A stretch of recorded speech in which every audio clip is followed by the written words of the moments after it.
Never mind me while I'm stepping out my circumference. I feel the nerves trickling down, it's life humbling. My words stutter, stumbling, staggered, I'm caught off guard. This the life of a jigaboo, introverted, I'm scarred. Whoa, my mother been the melodies while they sing the choruses. Direct message from Slade saying we need more of it. Paranoia in my state, I see envy at high rates. Now it's crop off the fate, turn great so I fly straight. Was gone for a minute, now I'm back like an ex with big factors. I see you turn flat like extinct like some raptors. When I drop fruit, prayer, precision, practice and patience, we move to greener pastures. They're saying life is a matter of mastering basics and mastering patience. More time I get tired of waiting. Maybe it's fate procrastinating, the times are bad, so it really had me sprung. Like she got me doing things that I never do. You thought that we connected when in fact it was trauma bonding. Just leave it up to me to break the rules, never corresponding. My childhood filled with fence climbs and knee scrapes and bikes and kicking it by the street signs. The older I get, I'm trying to lessen any screen time. The bounce back heavy, I rock steady on climb. This one's a fucking loop, the news will pick and choose whatever truth they wanna give to you. I cannot stomach it, so I poop. Oops. When life turns sweeter, the lemon mouths get louder. But I'm amplified with ghosts from God like that boy Fowler. Working like I got that point to prove. But truth be told, the proof is right in the pudding, no point to lose. 60 for the crepes, yeah, I did that just because. She expected more, girl, you know I'm saving up.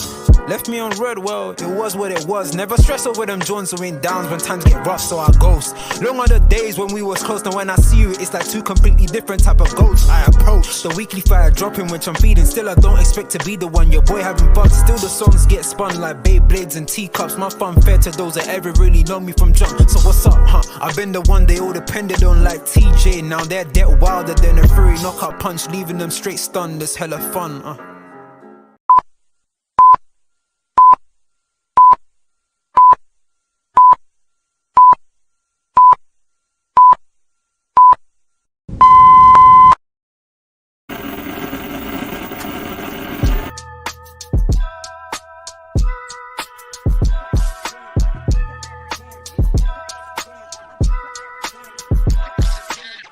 Through the lot, now you know I'm coming through. When the growth look good on you, best believe they wanna screw now. I've been trying to climb, devil threw me in the dark. Baby, don't be insecure, you can still go make a mark like blow. Could never let them drain my soul now. Blow. Table turning like doorknobs, wow. Blow. I think I'm about to set sail. I'm a walking, living legend, walking with my chest out. Life keeps dealing me cards, I keep fitting in love. What's going on, people? What's going on? It's G. You know the vibes, you know the ties. We're here. We're back this morning. I hope everybody is well. I hope everybody is blessed. I hope everyone had a good night's sleep. And we're waking up this morning refreshed, ready to go. If you're a Liverpool fan, I hope we're ready for this evening. I hope we've all got our scarves, our hats, our support, our love, everything possible in order to get Liverpool that victory that they need for this evening's game against Atalanta. Of course, we are 3-0 down. If you're an Arsenal fan, ha-ha. If you're a City fan, I'll say ha-ha, but you're likely to win the league, so it's a subtle ha-ha kind of thing. But big up everybody, of course, in the damn building. Guys, please make sure you smash that like button, you share, and you subscribe to the damn channel if you haven't done so already. Let me just pick up everybody who, of course, has been in the building. Big up the gaffer inside. I hope you're doing well, my bro. Hope you're doing well. Big up Steve in the damn building. Big up Alexander as well. And big up Enz. Hope you're enjoying your time out there. Big up Gramps. Big up G. Big up John for the intro. What's the tune called? The beat serious. You know what's mad? I saw the message and I'm literally trying to go through my my phone now to try and find. It's called Faith. It's called Faith by John. It's called Faith. If you go on his YouTube channel, it should be there. But yeah, very. I know it's a serious tune, man. Yeah, you guys already know John's on the intro. He's on the outro as well. He's on Jerry's. I don't know if you know, not on the intro, but the music that Jerry plays, of course, before he starts to stream. Usually, it's going to be John's music. So yeah, guys, make sure you guys go check out John. He's in my description as well, so you can find that YouTube channel very, very easy. Mia said, Mia. Big up, bro. Alexander, last time it was 5-0, a 5-0 win against Atalanta away, and it was a worse Liverpool. Would you say that was a worse Liverpool before we dive into it? Would you say that was a worse Liverpool team? Sure, we had Sadio Mane, Diogo Jota, and Mohamed Salah that day. Would you compare that front three to the front three we got today? I don't know. I would say it was a better Atalanta that day, which makes obviously the defeat that we had last week a lot worse, because I think they actually had a better team back then when we beat them 5-0 away. Of course, they beat us 2-0, at home. But we're here. We're live in the damn building. It's a bit of a crazy one. It's a bit of a crazy one. Atalanta versus Liverpool. Honestly, we're in the mud right now. We are in the mud. Let's not lie to ourselves. Let's not be silly. We've put ourselves in a very crap situation. This isn't one of those situations. Listen, we'll talk about all the comebacks that we've had before. We'll talk about all of the things that we've done before and all of that kind of good stuff. But ultimately, we're coming up against, a side who taught us a bit of a lesson last week. If we're being 100% honest, they really did teach us a lesson, so we're going to have to make sure that we're actually on our A game. There is no time to fart us around. There is no slow start in this kind of game. That, like, Liverpool, notoriously this season, we're known for our slow starts. We're known for, we don't really kick into gear until the second half kind of thing. There isn't any time for that. I'll be so honest. I'm not trying to see no dibby dabby passing around the back. Of course, you have to temper that, though. You do have to temper that. Ultimately, you don't want to be doing too many things, too erratic, and you don't want to do all of that stuff. I get it. They're professionals. They understand the task at hand. But so do Atalanta. Atalanta are in a 2-0. Yeah, Liverpool got this. Yeah, we'll come back there. We might even just beat them 3-0 or whatever. I'm not too worried. 3-0, and with the way that Atalanta played and with the way that Liverpool have been playing, that's where I'm like, But of course, we'll get into all of that good stuff in a minute. Assad's asking, G, do Liverpool go all guns out tonight or just rest players for Sunday? I think if you was asking me, it would be like, not that I don't care, but you'd almost think, maybe you can rest and then just worry about Sunday kind of thing and then play your strongest team on Sunday. But I know how Klopp works. So he's going to play his strongest team tonight. So expect a very strong team for this evening. Remember, he goes game by game. He don't do this. He likes to say it, even though I know he thinks about it in the back of his mind. But when he puts his team out, more time, he's kind of tunnel vision. He's like, yep, next game, whoever's fit, you're playing. If you can play 60 minutes perfect, then I can take you off, etc., etc. So I do expect a couple of the players, or the main stars anyway, to be able to play. So yeah, Graham says, now I got that one downloaded, the first one. I'll double check still. Strasbourg saying, I got 3-1 Atalanta win tonight. If you want to send me link, I'll be on in like an hour if you are still live. Yeah. I will do that for you, bro. Rob Stewart, no comeback. This is not that Liverpool. Our defense cannot go a game without conceding a goal. Yes, we are quite poor when it comes to that kind of metric. I'll be honest with you. And that's what I'm talking about with the slow starts. We haven't got time for that today, nor this evening. We ain't got no time for that. There's no time for none of that rubbish. So Liverpool really do have to kind of fast start. We almost need to take it back to, heck, where do you want to take it back to? Do you want to take it back to 13-14 season? When we blew Arsenal in the first 20 minutes of the game, them kind of performances, that's what we're going to realistically need, if I'm being honest. Now, whether the players have got it in them to do something like that, that will remain to be seen. Do you get what I mean? I will have to literally wait, because we saw after the poor performance against Atalanta, Jurgen Klopp came out after the game, of course, just doing his press conferences and spoke about there being a reaction for the game against Palace on Sunday. There was no reaction. Absolutely none whatsoever. Nobody. Maybe one player in Andrew Robertson. He'd probably be the only player I would say, yeah, he probably came out and said, we can't start like that, because he started like a house on fire. But the rest of the team, they weren't really with it. I don't know what it is, though. That's the bit that I'm finding a little bit confusing. Maybe it's just form. Every team, you go through like a bad patch. Maybe ours is just coming now. Maybe this is the time for ours to actually come. So if that's the case, then we're just unfortunate. Do you know what I mean? It's just one of those. Alexander, we have no momentum, not in a good moment, like Klopp says. And yeah, and this is it, man. And you guys can, of course, you can see on the screen, this is the Sofa Scores like predicted lineup. This is the lineup they think will be for both teams. You can already see, to be honest, it's kind of the same from what I can remember of Atalanta. Yeah, I think it's the same lineup that they had against us last week. I remember thinking, I thought Lookman was going to play.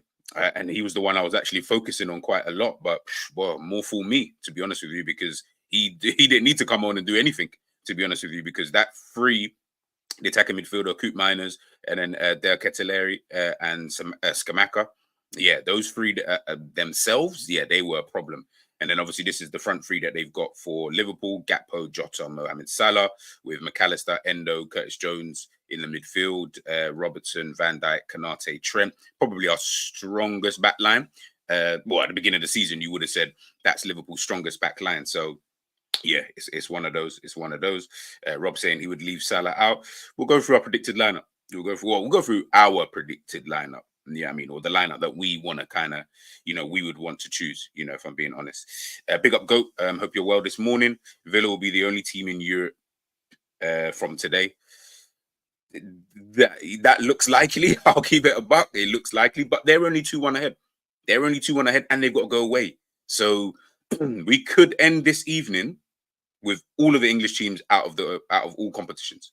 We could end this evening just like that. So it's only Villa and Liverpool right now, and that's only just because of the days of the week of the fixtures. But right now, it's looking like I'm not too confident that Villa will go through because they're only 2-1 ahead, and I just think, yeah, maybe they might not be able to push through that loss, but we'll see. To be honest, I don't really care about Villa anyway, whether they go through or not. I'm more focused, of course, on Liverpool. So looking at Atalanta, of course, they beat us 3-0 away. Poor performance defensively, in attack, as per usual. Liverpool having lion's share of possession, 1 million shots at goal, can't score, midfield, non-existent. No one really, it's like no one was really even playing in the midfield. Yeah, it was just a bad day at the office. It was really just a bad day. Well, I say a bad day. It's been a couple bad days at the office. Bad week, to be honest with you. But it just feels like the way that we're playing at this current moment in time, that's the bit that annoys me the most. Well, I say this current moment in time, you guys already know I've spoken about the way Liverpool have played all season. I've not really been happy with the performance level in terms of the style of play and various other things really for the majority of the season. Of course, you can pick out, and from when you can pick out games, that's, for me, that should be a cause for concern, right? In terms of, if you can pick out a handful of games where you're looking at it and you're saying, oh yeah, that was a good performance, or that was a good performance kind of thing, and you're not really masking it in the general, that's where I'm just like, yeah, nah, that surely we should be able to see that as a fan base, right? We should be able to understand that, like, yeah, this season, if I'm being honest, the quality of the Premier League hasn't been, in my opinion, that good in terms of the top teams. And really, because Manchester City just haven't been, the Manchester City that we kind of know. And it just feels like everyone's kind of just closing the gap. It's competitive, if you want to say that. And I know people say the Prem, best league, all that. It's really competitive this season. But when we're talking about like the top teams, bottom teams, like, nah, I don't really look at it as the best, if I'm being totally honest with you. And I feel like the Premier League, that's why it's like this season. That's why it's just all kind of in that top 3 race. That's why the points are so close at the moment, and it looks like it might not even be a high total points tally come the end of the season, because I just think that the quality this season anyway hasn't been great, but it has been really competitive. So really just depends on what you kind of want. Of course, we're kind of tired of Manchester City running away with it, but at the same time, this kind of makes us look a little bit, do you know what I mean? Especially when the fact that 2 of our best teams in the league have been just knocked out of the Champions League. I know it's to Bayern and Real Madrid, but even still, they've been knocked out. Brighton got knocked out of the Europa League by Roma. You know what I mean? Like, when we're not, West Ham look like they might be knocked out, and then I think they will be knocked out by Leverkusen. They're 2-0 down. Villa just got a slender 2-1 league in the Conference League. Like, it's not looking too great, in my opinion, in terms of quality of the Premier League this season. But hey, I know some people don't really care about that. They really just care about it being competitive. Steve, Prison Tats Skamaka has been on fire lately. Past 6 games in all competitions, 6 goals and 1 assist. Yeah, he's been. I saw his goal the other day. I was watching their match that they had their last game. Jesus Christ, that I think it's Hells Verona. Yeah, that goal was solid. They were 2-0 up, and then Hells Verona did come back 2-2 though. But It is what it is.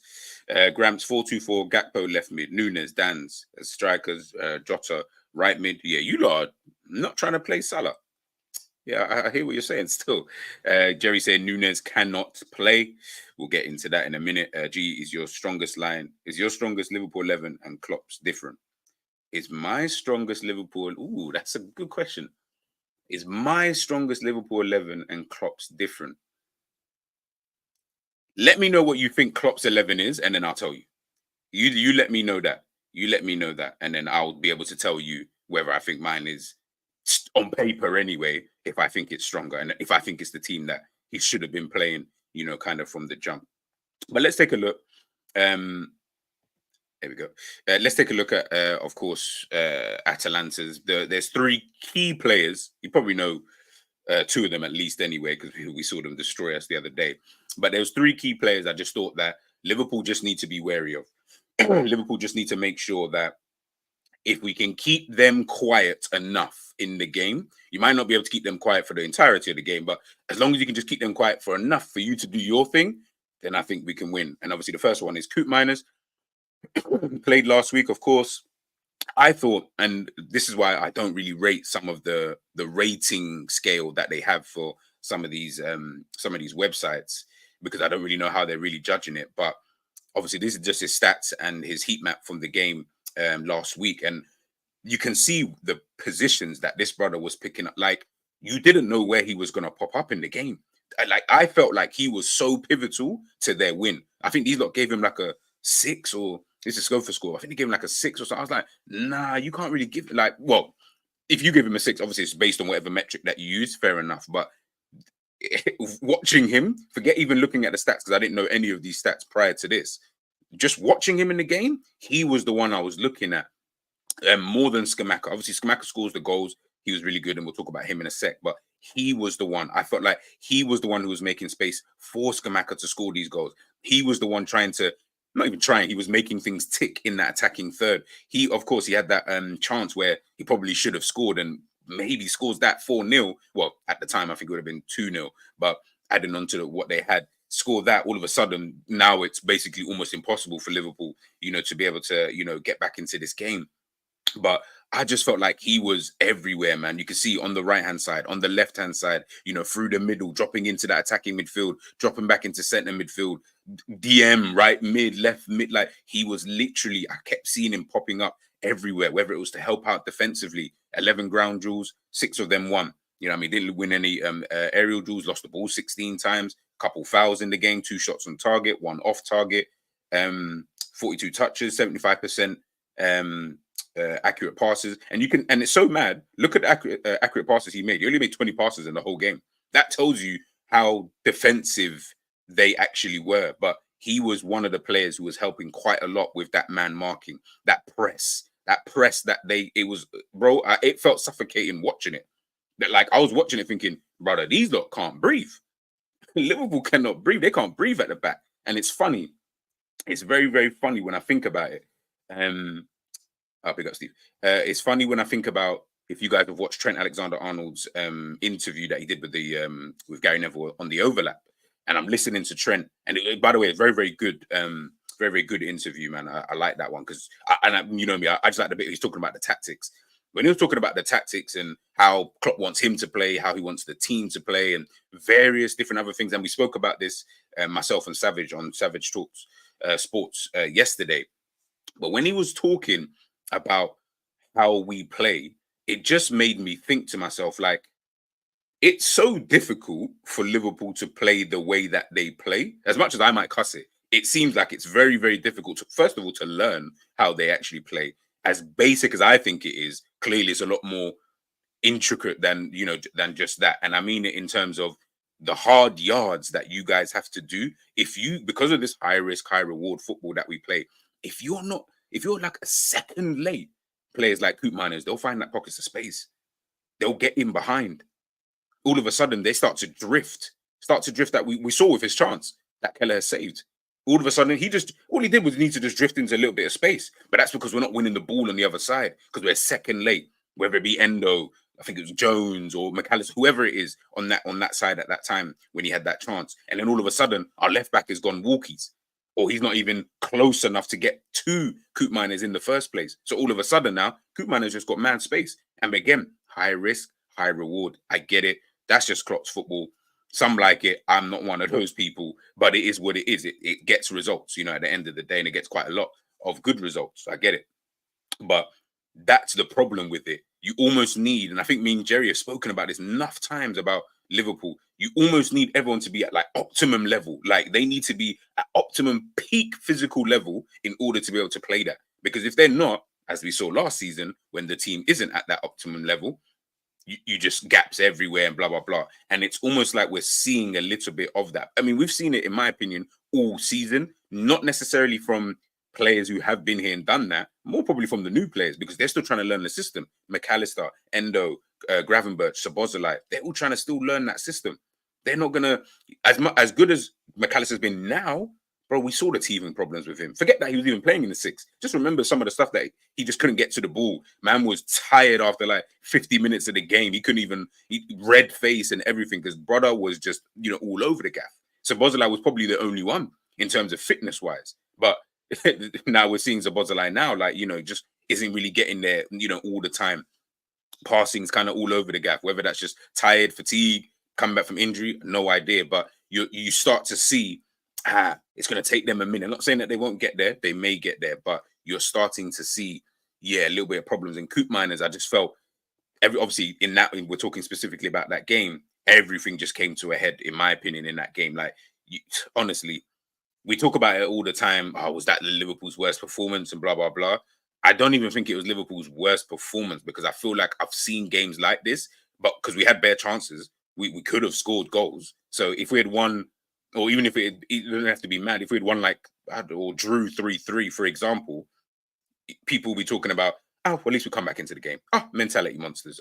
I'm like, bro, are you watching the performance of this team? Like, are you really sitting here telling me that performance, you haven't seen it before? I'm pretty sure we can all go through all of the games that we played this season and watch the Atalanta game. I guarantee you can find another 3 games just like that. But we win those games. I guarantee you can find it. I know I can find it, but I guarantee you'll be able to find those kind of games. So, yeah, I think that was just it for me, especially when it came, to Koopmeiners as well. I just felt the pockets of space that this guy was finding, crazy, man, crazy.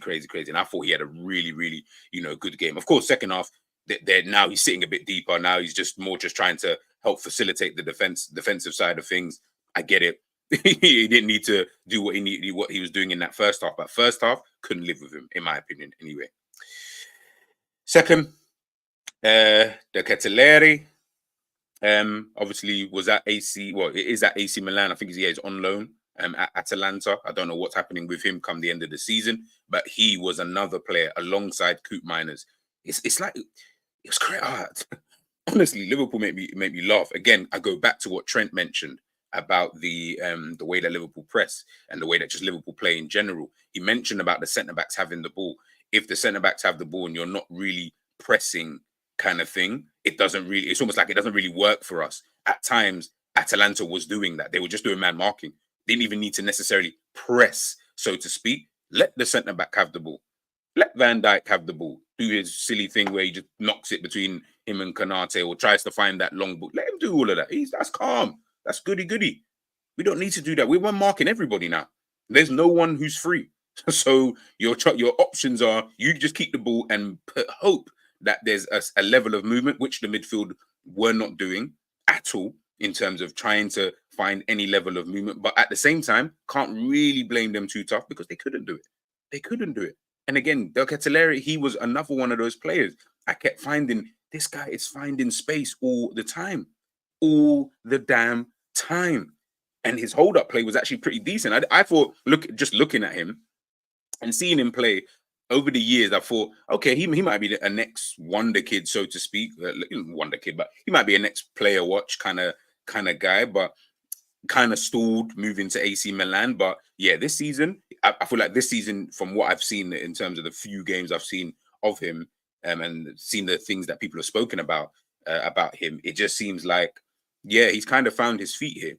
I don't know what he's going to do. Like I said, come the end of the season, but I just think like him in that game, again, finding pockets of space, being able to run beyond the defenders, causing havoc. And he didn't need to use brute strength or anything like that. No, no, no. It was movement. The thing I keep talking about with Liverpool, I don't feel that we have enough movement. And when I say movement, I'm not always talking about Manchester City movement where man are doing all of these triangles, boxes, and rondos, basically. No, I'm not even talking about that. I'm just talking just genuine movement. Find space on the half turn. Give me the ball. Do our players trust each other? I felt like these guys, they knew the assignment. Like it was just imprinted. They clearly must have been training on it since the week before and said, we are going to play exactly like this. Trust me in these positions. And when you trust me in these positions, you see what happens, because the movement was everywhere. Look at the goals that we conceded. Skamaka's goal. I think it was it the first or the second one? Well, they scored 3. I can't even remember. But the one where Gomez and Konate are doing God knows what, I have no idea, but no communication whatsoever. Van Dijk has already gone out wide to go and get that ball from Koopmeiners at the time, and Skamaka's just left there on his own. The movement is dragging our defenders out of position. And on top of that, all the runs that these guys are making, whether it be infield or out wide or in the pockets of space, we cannot find. Why? Because they're just moving so much. It's like, I almost felt like we just weren't really used to it. That's what it kind of felt like. We were like, right, okay, I didn't know that they were going to do all of this. Or what do we do? In that? That was what worried me the most, and why I was so harsh on Van Dijk. But maybe I shouldn't have been. Maybe it's Klopp and Van Dijk I have to look at, because I'm looking at that thinking, okay, Van Dijk, take a second, breathe for a minute, and I beg you, just lead this back line. I beg you, because right now you've got Konate playing crap next to you. You're playing crap too, by the way. He's playing crap next to you. You've got Gomez. I don't know. Obviously, Bradley was there before. Not Gomez, sorry, Trent obviously coming on. Bradley on that right-hand side. I'm sitting there thinking, okay, he's getting a bit lost. He's getting lost in the sauce. Robertson, as intense as he was, he's also being dragged out of position. So as much as it was a good thing what he was doing, getting himself forward, etc., okay, brother, I kind of just need you to chill for a sec, because the movement that these guys are doing right now, it is not helping us. Endo, I need you to be able to get back into position and not let these guys bypass you. McAllister, guess what I need you to do? Defensively, I need you to be solid. Curtis Jones, I beg you hold on to the ball a bit longer. All of these various different things. All of these things I'm looking at and I'm thinking, brother, it's just because of their movement. They're man-to-man. They're pressing. They're just doing it. And one thing that I'll say, they're doing it for a full 90 minutes, bro. This ain't even a thing where man's looking at it and they're thinking, like most games that Liverpool have had this season, where teams usually do it for like 45 minutes, and then usually in that second half, that's why we always see second half, Liverpool are more on it. I don't even feel like we're that much better in the second half. I almost feel like the team that we're facing against, usually, I think I said this against Wolves. If you go back to my Wolves match reaction and watch that, I think I mentioned it there, because that's the one that sticks into my mind about how Wolves just seem to just drop off in that second half. And as soon as they dropped off, I feel like we maybe upped it a little bit, but nothing crazy to the way that people were trying to explain it to me. I was like, nah, that doesn't look like what happened. What looked like happened is that Wolves got tired. They couldn't continue what they were doing. So they inevitably drop off. Players get tired. I can't remember the midfielder's name. I remember him having to come off in the game. He was very instrumental to what Wolves were doing. And then guess what? Now you're starting to see more gaps. Obviously, we've got more quality than these teams. So quality will tell, as I keep saying, over a course of a game and the course of a season. That's not to diminish what Liverpool do in terms of saying the tactics are crap or anything like that. When everyone's at the optimum level, it looks really good because it's electric, it's fast, it's counter-attacking football. But I just don't really like that notion of we almost prefer, and I feel like Trent, he didn't say it, I'm not going to put words in his mouth, but he was kind of insinuating, it's almost like we want the other team to have the ball. I don't like that notion. I like to be in control. Hence why Liverpool games, we don't ever look like we're in control. It's just chaos. And I know, again, like I said, I know people like that. I know you want to, people like excitement. Nah, I'm good. I'm super good. I'm tired of that football. I'm tired of doing that constantly. Bro, I beg you, just gain control in the game. You've got the players to do it. Atalanta showed you, when you've got players who can take control in games and just do their job, they'll slap you 3-0. It's not like they want a scummy 1-0, you know. I think like I don't want people to think they won 3-0. They won 3-0. They didn't win 1-0 last minute penalty kick. No, they won flipping 3-0. They slapped you. They slapped you. So you need to start doing better in that kind of regards in terms of gaining control in the midfield and in the team in general. It cannot always just be chaos ball, bro. Can't always be chaos ball, man. But yeah, Del Ketelaere, I thought he was good in the game. Before we get into the last one, let me go through a couple of these comments. It's crazy at times listening to Trent. Yeah, look, listen, it was a good interview, man. I liked it. I liked it. I liked it a lot. It was I want to say a little bit insightful in terms of the tactics and stuff like that. I felt like that was good in regards to that, but you know, it is what it is. Big up Michael. Big up Michael Talks, guys. Please make sure you are heading over to Michael Talks to subscribe. I'm sure if he hasn't done so already, he will be doing the UCL reaction to last night. Don't worry, I'll be tuned in if you haven't done it already. But if you have, I'll be watching that after this. Big up Marque. Where you been, man? Where you been, man? I hope you're blessed and I hope you're well this morning, man. I suspect we win, but still get knocked out. Yeah, quite a few people. Yep, Steve, I see your Klopp 11. I'll take a look at that in a bit. Angel saying, after last night, the Premier League's claim as the best league in the world must be questioned. 100%. And to be honest, Strasbourg, Steve, Michael Talks, they're really the only two that I listen to anyway in terms of other teams. Mo, Judge Mo, whatever you want to call him, but Mo's another one. They're the only ones I really listen to when it comes to other teams. Or other teams, around Europe. They'll tell you straight away about the Premier League. They'll ask them. So I can't answer that question, but they'll definitely tell you in terms of we have to start questioning the Premier League in terms of quality and how much we rate the Premier League. Let me not even say overrate, but just how much we actually rate it in comparison to these other leagues. Ask them the question. Listen to their videos. Listen to these guys when they speak about teams in their own leagues that they watch and that they support, and just talking about teams in general. It may change your perception on how you look at the Premier League, I'll tell you that. But if that doesn't change your perception, how about every team so far being knocked out of European competition? There's no Newcastle, there's no Arsenal, there's no Manchester City, left in European competition. Who was the fourth one that was in the European competition? Arsenal, Man City, Newcastle, Manchester United. These are our representatives, and then we're getting slapped 3-0. And then West Ham are losing 2. Like, come on, man. And like, yeah, it's there, man. Strasbourg, Atalanta chemistry is just superb at times, especially when they are underdogs. They love surprising guys, 100%. Rob Stewart, all they have to do is low block and we done.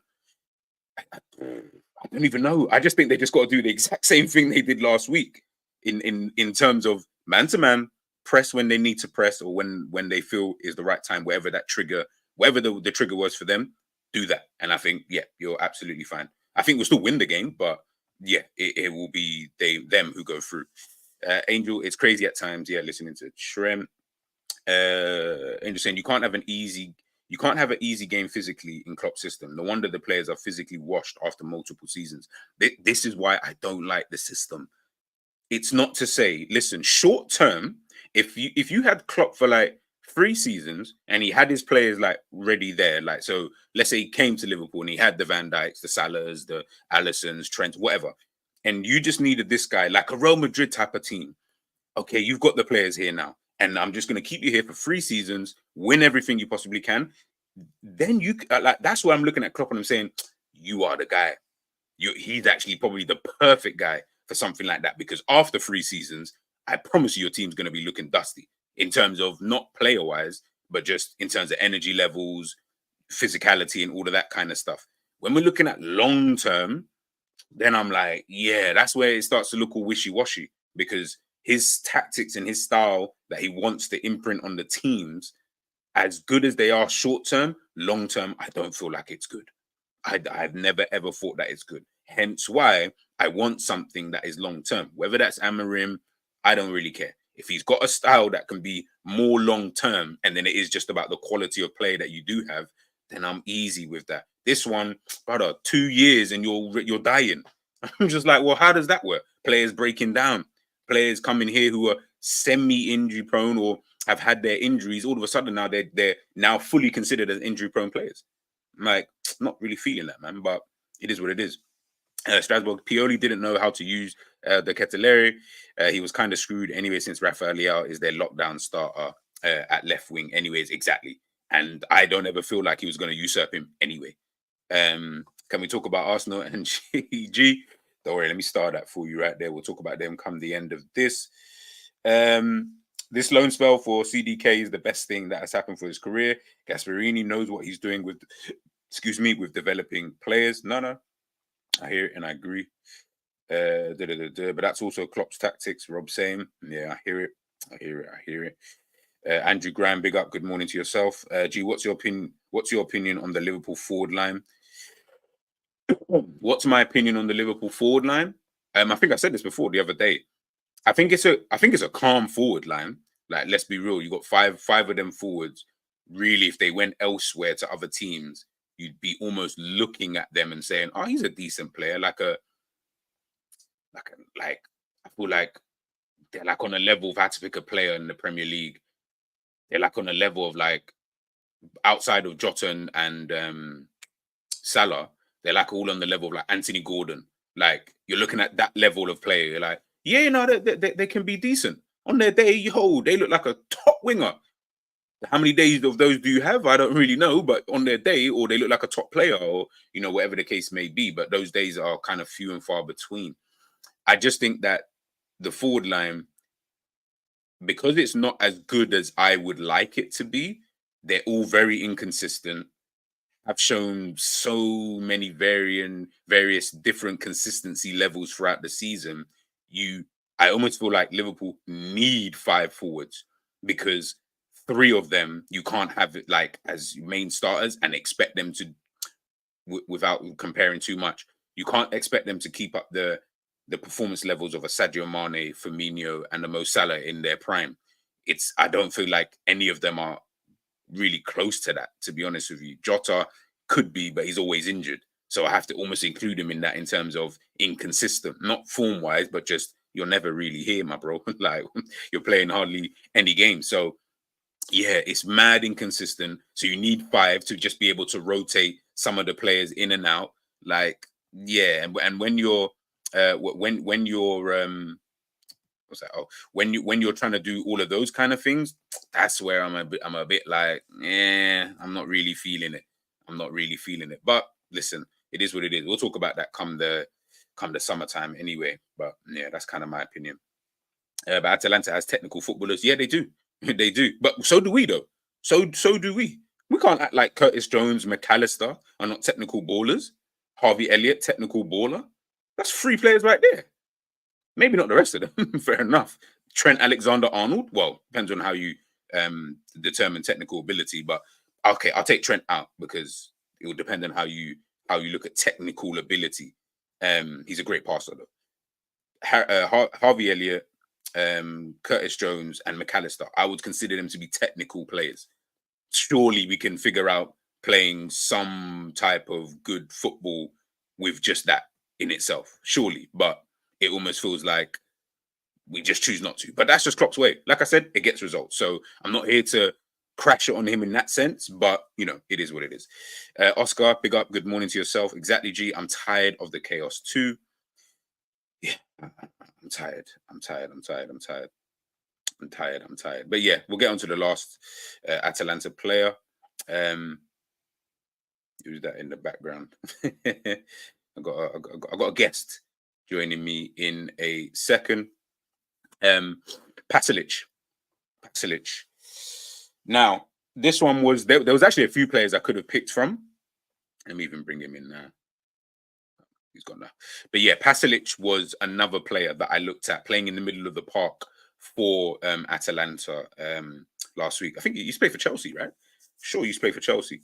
But yeah, him in the middle of the park doing the hard yards. Got himself a goal as well. But he was in that middle of the park and he made it difficult for the Liverpool midfield to be able to gain any sense of control in that middle of the park. Like, in terms of how I saw it anyway. Harassing the midfield, whether it be Endo, whether it be McAllister, whether it be Jones or whoever, like whoever was on the pitch, harassing them. They like, at times it just didn't feel like we had time on the ball. And then also having that defensive awareness to just, let me just chill for a sec. Let me just relax for a second. Yeah, he used to be at Chelsea. Let me just relax for a second. Let me just do my thing. Let me help out the team. But he was just giving us no time. And again, when I talk about it, almost felt suffocating at times watching Atalanta playing against us. He, for me, was one of the key reasons. Obviously, alongside their wing backs, Zappacosta and Ruggeri, and their centre backs as well, playing really, really well, pushing out when they needed to push out. He, for me, was one of those players I just saw in the middle of the park, and I was just like, raw. Like that's why I had to go check. I was like, who is this guy? Like, who are you? Like, why are you causing so much problems for my midfield? And I'm not talking about the goals or anything, or the goal, sorry, that he scored. That was just right place, right time. Happened to be there. He followed the shot, something that our strikers don't even want to really be doing. But he did that because he saw that there could potentially be a chance, kind of thing. 9 ground duels. He won 6 of them. He won all of his aerial duels. Only lost the ball 11 times. 70% passing rate. Again, look, Coop Miners was 20 passes. Him, 30 passes. So only 10 more passes than Coop Miners. And he's obviously in the middle of the park. Defensively, these guys were everywhere. And you can see his heat map there, bottom left of the picture. You can see what he was about, in the game. You can see the areas of the pitch that he was kind of picking up. You can see what his job was on that side. Our right-hand side, the Atalanta's left-hand side. I felt like he was so pivotal. And sometimes, and again, I don't think he played amazing or a 10 out of 10 performance. Nah, you don't always need 10 out of 10s. It's just basically what I say Endo has been doing up until recently, which is once he does his job, it allows for Coop Miners, Skamaka, the Keteleri, it allows those players to do what they need to do. And you almost go a little bit unnoticed. You'll do your thing defensively. You'll do a couple bits here and there, kind of thing. But but in general, you're just doing your job. Man-to-man marking, he's there. Press when they need to press, he's there. Going out wide when he needs to go out wide, he's there. Whether it be left, whether it be right, helping out defensively. When we were on top, when we were trying to be a bit more relentless, that's what he was about. That's why I was just like, yo, really, really good performance. And Edison was the other one. Both disruptors, confrontational midfielders that don't stop running and have a nice technical ability. Exactly. That's almost what you. And again, Endo, I think he's been good, like good in terms of general this season. But that's what Endo was kind of doing. When we were all praising Endo, it was for that. He was not. He couldn't stop running. Had enough technical ability. Doesn't have to have bare. Doesn't have to have a lot, just enough technical ability to allow, again, for McAllister to do his thing, for Jones, Salah, Diaz, Nunes, all of these guys, allow for these people to be able to do their thing. And I think that was, for me, one of the key things watching the game anyway, in terms of their midfield. So, yeah, I think those are the players that, we definitely, just need to make sure we're looking at. Those are the players that, if they play well in the game, I believe that Liverpool will definitely struggle, in this game. Let's bring in the gaffer right now. Big up, my bro. Big up. Hola, Jacob. Hola. ¿Cómo estás? Hola. Yeah, ¿Todo I'm bien? not too bad, my bro. Yeah, I'm not too bad, my bro, man. How are you? Good, my friend. Good, my friend. Good, my friend.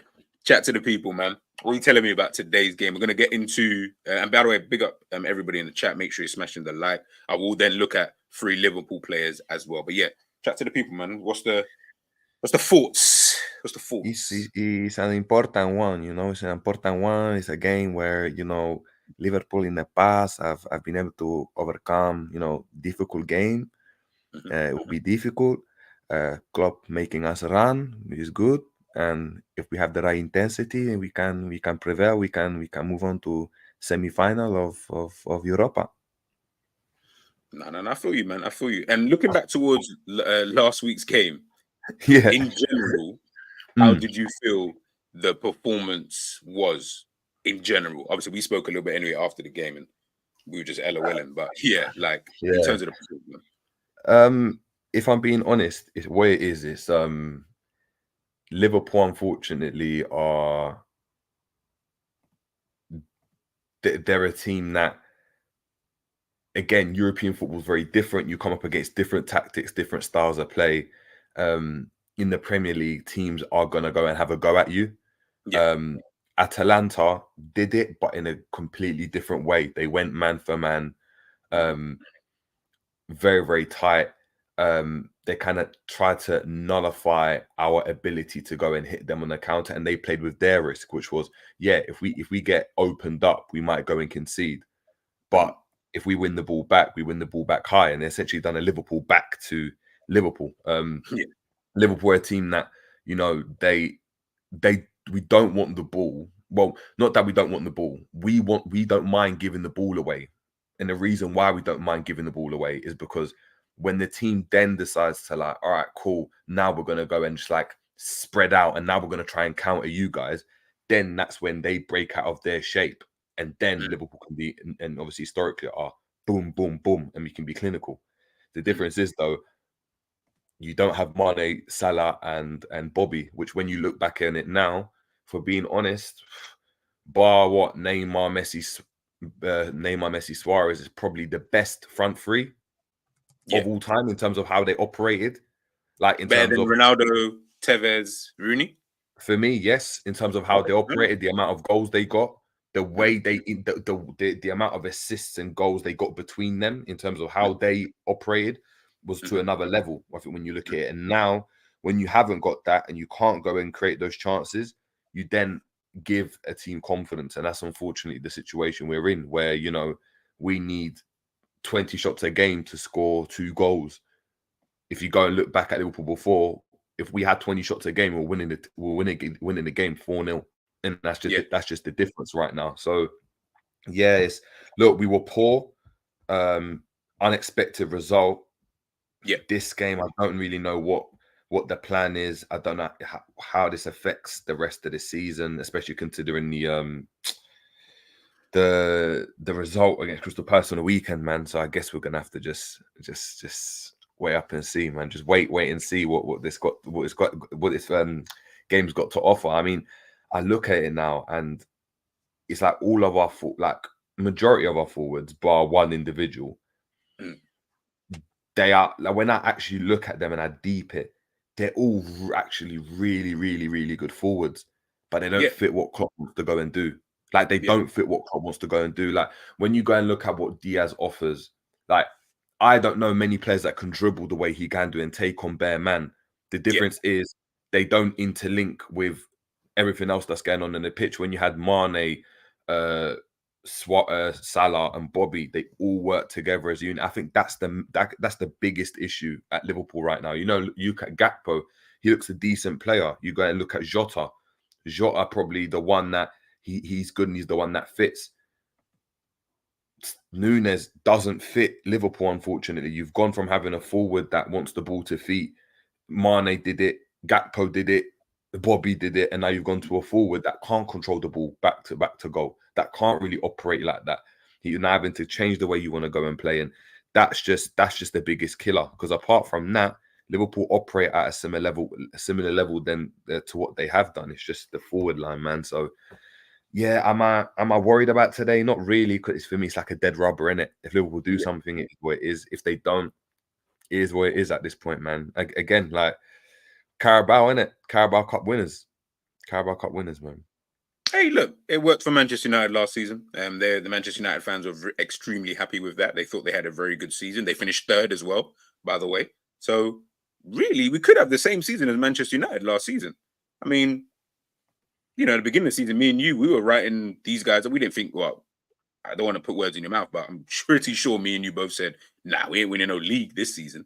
Yeah, I mean, we might even struggle to make top 4, but I guess that was more on the basis that I thought Chelsea would be a lot better than they were. I thought Manchester United would maintain some type of performance or form kind of level, and they didn't. They both kind of fell off by the wayside. But hey, they're exceeding our expectations, by the way, Jerry. They're exceeding our expectations. So can we really complain?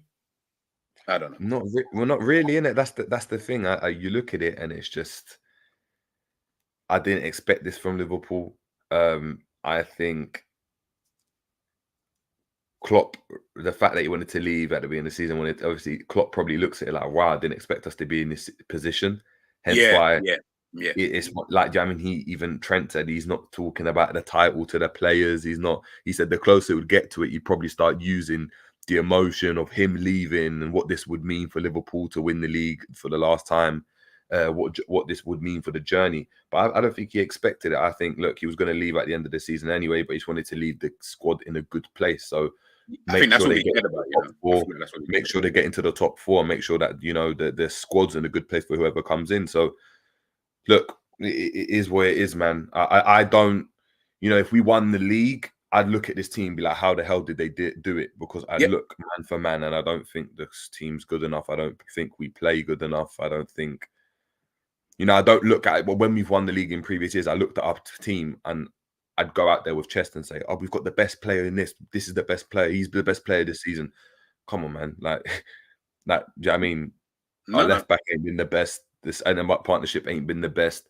Has Ali been the best goalkeeper?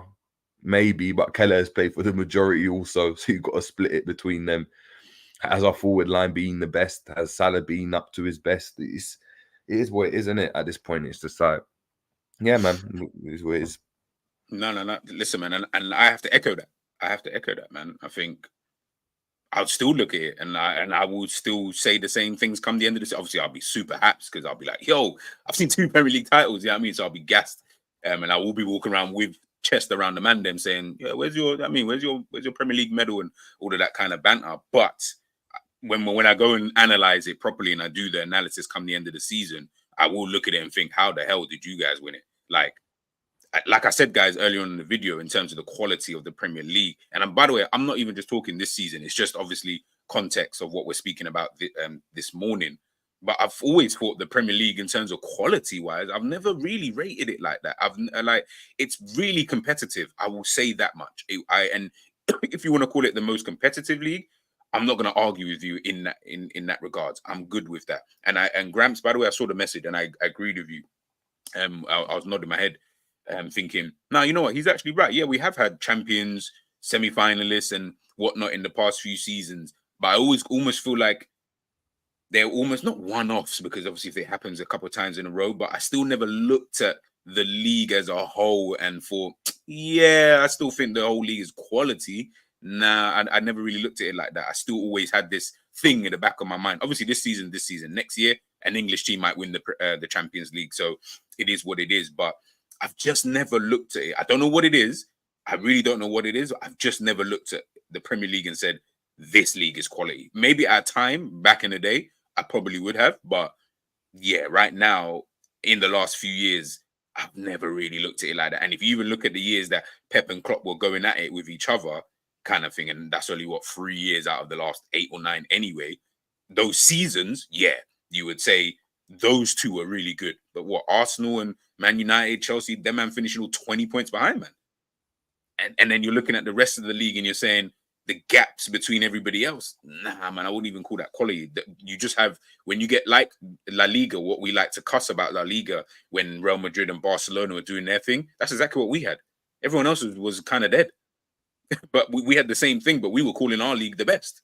But when it's Barca and Real Madrid, it's like, oh no, but they've only got, no, we had only a 2 as well. Everyone else was far behind in terms of quality of player and just the point tally. If you want to look at the statistics, wasn't really popping for me, man. So I would also be the same come the end of the season. I do believe that if you win it, you deserve it in the end, 100%. But I will still look at it and think, how? But like, I'll be scratching my head thinking, how did you guys obviously do it? Big up Hollywood Rock. We would have taken a cup and top 4 start of the season, but probably finishing 3rd or 4th, 15 points or so behind first, not being in a title challenge. That's what's painful. Listen, expectations change, by the way. Don't ever get it twisted. Expectations change. So once you start getting yourself into a position, you're going to change that expectation you did have. So maybe you started out top 4. Okay, let me just get top 4. Once you kind of feel that you've got it, barring some capitulation, what's the next step? Can we get 3rd, 2nd? Okay, now that's kind of looking like, okay, we'll probably get 3rd anyway at minimum. Can we go beyond that? And then once you're in the title race, of course, your expectations of that now are obviously going to change. And that's just what happens. Remember, beginning of the season is just the beginning of the season. Do you know what I mean? It's just what you think is going to potentially happen. Stephen saying, well, the squad is in terrible shape. I wouldn't say it's in terrible shape. Kula saying top 4 in the League Cup isn't bad, especially with a new midfield. However, there was an opportunity to win Premier League or Europa as well. Exactly. That's what I'm saying. At the beginning of the season, you take that. You would have just said, you know what, a trophy, top 4, like Manchester United last season, you just take it and you'll move on to this season, not knowing that Klopp was obviously going to leave. So you just take that. As the season has progressed, bro, I'm sorry, but those expectations change. So for me, a top 4 in the League Cup right now, nah, I ain't even trying to hear all of that. Like I'm No, not but considering that to be some level of success based upon what's happened throughout the season. I can't look at my beginning of the season as some metric to be like, oh yeah, at the beginning, no. During the season, you had the opportunity to do all of those other things that were obtainable as well. It's not like it was far-fetched to think you could have won the league, bro. You're in a position to do so. So, all right, but yeah, go on, all sorry, right, Greg. cool. But let's play devil's advocate then, right? Let's say we went and I don't know, man. Let's say Liverpool were in a dire need, like when we needed centre backs, right? We brought in what is it, Ben Davies or whatever his name was, yeah, right, Yeah. the ghost, and he didn't play centre back, but we played him up front, and for 5 games straight, he scored 2 goals a game. Yeah, 2 goals a game, yeah, and he was bagging goals. yeah. And then there's a big game coming up against, I don't know, City or whatever, and he's the only one that's bagging goals. Everyone else is dire. Like the club's moving dire. Salah's not scoring, but this guy's scoring goals. You play him up front, but he don't score goals. Would you look at him and be like, nah, but you flopped? You know, I'm not gonna lie. Like you're meant to be our goal scorer, and you didn't do it, and now it's like dead. Or would you look at it and be like, nah, but at the end of the day, like you were some dead player from Preston that we brought in as a centre back. Yeah. We had to go and play you up front, and it just managed to work out for a few games. But you've just gone back to the level that you're at. You know, like the same argument that people have for Brighton, where they're like, Brighton are underachieving so much. De Zerbi's garbage because they've been knocked out of the Europa League and they've done this and that. And it's like, hold on, they've just went to their actual level. They've ended up at their level, innit? Like, is there not an argument to that Liverpool were overachieving? But when you look at it, it's like, this is Liverpool's level. We're not that good. When former players were saying, I actually think, or when you were saying, nah, City are going to win the league, man. City are going to top, like, and you just get looking at it, you were right in terms of like, that's where it is. And Liverpool are just not at the level that we think Liverpool are at, regardless of what's gone on in the season. It's like, we haven't been able to go and maintain it. It's like, I don't know, asking, do you know what I mean, telling a kid to run a marathon that's 10 years old and he's doing the first 10K proper well, but then falls off. But you never expected him to even do the 10K. Like, we didn't even expect Liverpool to be it. So when I look at it, I'm like, I get it in terms of the season. It's like, we could have done more. But in the grand scheme of things, where the club, what was Trent and where the players really looking and thinking, yeah, we're going to go and win the league, you know? Or were they thinking, yeah, we just need to have a better season than last? Like, even in that Trent interview, he just kept saying, yeah, I just didn't want to have a season that I had last year. And that's not happening again. It weren't like, no, we need to come back and win the league. So was there even that belief intrinsically that we can do it? But I think, you know what? On one side, I agree. I do totally agree. Because I'm just devil's advocate, by the way. I'm not saying that's what I think. No. But even what you're saying, on the flip side, I agree with that in terms of obviously wait until the end of the season, see what obviously happens. Let's just say hypothetically, obviously, hope touch wood, it doesn't happen. But let's say end of the season, we don't win anything else. No Europa League, no Premier League, and we finish third, as an example, right? If we do finish in that position and we only walk away with the Carabao Cup, obviously there's going to be that disappointment because you were in a race for Premier League and you were in the Europa League and ended up getting knocked out and all of that kind of stuff. When you do analyze it, there's going to still be that disappointment because you were in positions to do these things.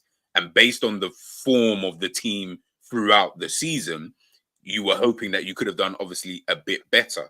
Where you then look at on the other side is that you will then say, when I then look at it overall and in a general sense, we just weren't really ready. Fair enough, kind of thing. Okay, you weren't ready. You did put up the challenge, blah, blah, blah. You were still in a position to do something. Ultimately, the quality that you do possess at the moment just was never going to be good enough to be able to achieve those targets. So, like I say, it will be both sides of the coin. That's why I feel like that's why I look at it basically. Exactly. Like, you know, like we're at the sprinting, you know, at the sprinting thing, yeah? It's like, this is a better analogy. You're running up against Usain Bolt in the heats, you beat him, yeah? You beat him in the heats. And you're like, oh my God, like, I beat Usain Bolt. Hey, yeah, man, the finals are coming. And you're like, you know what? I got a chance to get on the podium. If I do this again, and like, Do you know what I mean? They're not as good as he weren't as fast as he usually is. But if I do this again, I could probably, do you know what I mean? I could get second, maybe even top. I beat him. Do you know what I mean? And then you run and you're looking to your left and your right, and you've got Johan Blake that weren't in the heat with you. You're looking at Gatlin, he weren't in the heat with you, and you're some British runner and you end up fifth in it. Like, it's just like, oh yeah, well, I was never in position ever to go and do that, because when you looked at it, did you ever look at it and be like, oh, I mean, some people might have, of course, but others might have been like, oh, you know what, like, yeah, were we ever in position to, like, come on, you're talking about City. Like, did you really think our squad was better than City's? Did you really think? No, and this is the mad, like, anyway, like, because I always say it. I've said and by the way, people, the title race is not over, because Liverpool's still in position, Arsenal's still in position, and City are only 2 points clear. But I've said from match day 1 to whatever match week that we're on now, City will win this league. I didn't care that they were 5 points behind, 6 points behind. I don't care about that, because you're talking about the best team with the best manager with some of the best players in the world. At some point, as long as they stay close to Liverpool and Arsenal, they will just kick it into gear like, it will just click at some point in time, I felt anyway. And when I say click, I'm not even talking about performances. I'm just talking about it will just click in terms of they'll just go on this mazy run where the usual 18 wins out of the last 20 kind of thing, and it's like, you can't even afford to drop points. These times we just lost the other day. These times we just drew the other day to Manchester United, and lost back-to-back Premier League games. We've not won. So that's 2 games now already where you drop points, 4 points, whatever it is. So now you're looking at thinking, can't really drop 4 points when they're only potentially going to drop 2. So even if you win all of the other games, does it really matter? Because they've gained those 2 points on you anyway. And guess what? They're 2 points ahead. So that and this is the thing. So on one side, yeah, I would be like that British runner where it's like, I'm looking at it thinking, to be fair, yeah, there wasn't no Blake or whatever. And that's kind of probably what people thought with Manchester City when they were like 3 or 5 points or whatever it was at one stage of the season. But I still will be disappointed at the same time when it might be the last, I don't know, the last 10 meters or whatever it is, or the last meter or whatever. And I'm thinking, bro, I could actually win this. I'm close enough. But then Usain Bolt, Blake just come out of nowhere, and they just, because they're so good in those last few yards, they just obviously beat me. And I'm thinking, all right, I'm a bit annoyed that man didn't, I'm a bit annoyed that I didn't really make podium or whatever, because I was in a position to do so. I just wasn't able to maintain it. But on the flip side, like Jerry said, ultimately, was I ever really gonna get there? Was I ever? Probably not. And I was probably even punching above my weight anyway, being in that position in the first place. So 6 of one, half a dozen of the other, as they like to say, man. I'll just go for this message and then we'll go back into the thing. Alexander the Lost, but the difference is we have a title-winning manager and players. If we fail, what will it tell the new guys? You've got a title-winning manager. Yes, you have got players also who have won the title. Have you got enough good players, though? Let's see what happens come the end of the season. I guess that question will be answered. So there was 3 Liverpool players I looked at. If they play, by the way. Now, I don't know if all 3 will play. But there was 3 players I looked at and I said, they need to be on point. They really, really need to be on point in tonight's game. First one, you can see Trent Alexander-Arnold. This is obviously his Premier League stats for the season. Assists, passing, attacking. You can take a look at that. Jerry, chat to me about Trent, man. Do you think if he starts, do you think he'll be very important for us? And, we'll go through the lineup anyway in a bit. But yeah, do you think he'll be important? I mean, of course, because he's a game changer, regardless of whether you think he's world class, whether you think he's good, whether you think he's the best, right back, whatever it is. He's someone that can change a game. Like, you can bring him on and he can play a ridiculous ball that just go and gets you a winner. You could potentially go and take a corner that goes and, put on a 6pence for someone to go and score. I think he'll score more goals, to be fair, with his ability. But regardless, I think he will definitely be important. Only question is he going to be firing? And I guess again at this point it doesn't matter. So you just go and play him because it is what it is, isn't it? It's like if you get knocked out, you get knocked out. If you don't, you don't. I mean, if you go through, you go through at this point because you succumb to a 3-0 obviously defeat. So you've got 3 goals to get back. If they score 1 goal, it starts to look long, and we're lucky there's no away goals because otherwise, boy, it just get worse Bro, and it would have worse. been peak. It would be peak. It'd have been peak. But yeah, like of course, like he's very, very pivotal. I think he could score probably more goals with the positions he's in. Defensively, of course, there's always going to be an issue. But if you're looking to just attack, then you'd want him in the team, and I'd probably maybe even play him in midfield. You know, if we've got a right back, I know Bradley might be injured. I don't know. I haven't listened to any of the press conferences. I don't even know. Exactly. Yeah, neither have I. But if we've got Gomez, if you're going to play him and you want to go and kind of test out this Amorim theory in it, go 3 at the back with allowing Robbo to bomb forward, and you've got Trent in midfield. That's already in midfield. Then you just got that natural that the 3 centre backs at the back that are just going to keep it, I guess, compact and see what happens in it. No, listen, man, I agree. What do you think? Obviously, he came on in the game. Did he come on? No, he didn't. Actually, he was on the bench. Right? I'm thinking of the Palace game. He came on. In the Atalanta game, he didn't come on. He wasn't playing. What do you think he's going to add? If again, this is based on if he starts, right? So let's just say, yeah, we know he's starting. What's he going to generally add that we missed in the Atalanta game? Based on, let's say Atalanta played the exact same way that they played at that game. What will having Trent in the team do for us in whatever capacity? Obviously, I know it's difficult. When you want to go back to front, I guess when you want to go back to front, you just got the ability to play a very direct ball. So if they're going man for man and he picks up an orthodox position, that, you know, if they go man for man, it's a bit like, oh, who am I picking up? Do I follow him into this role? Like, do you know what I mean? If he moves across onto the left side of the pitch, is that player just going to go and follow him? If he does, then it opens up space for someone else to move into. You just got to be a bit more creative with that space, because again, their game plan was risky. If you go man for man, like, if we've got the ball and I make a movement, I've got the advantage because you don't know where I'm going to go. You're following me. So if you're near and around me, then of course you can get to me quickly. But if you're tight to me and I just go and just drop the shoulder and burst past you, doesn't matter how fast you might be, you're not catching me. And you're not, even that first couple of yards, you're not going to get near me because I know what I'm doing before you do. So I'm already going to have the advantage. Now, if we can go and use that correctly, and Trent can use that correctly, then it's do you know what I mean? He could cause damage because he's going to pick up pockets, and then if he can go and play a pass where, you know, Salah's made a run off the blind spot, or Diaz made a run off the blind spot, and the defender hasn't obviously reacted to it quick enough, then of course we can he can cause damage. It's just, again, it's about how it's just being creative with, all right, this team's going to go and do this.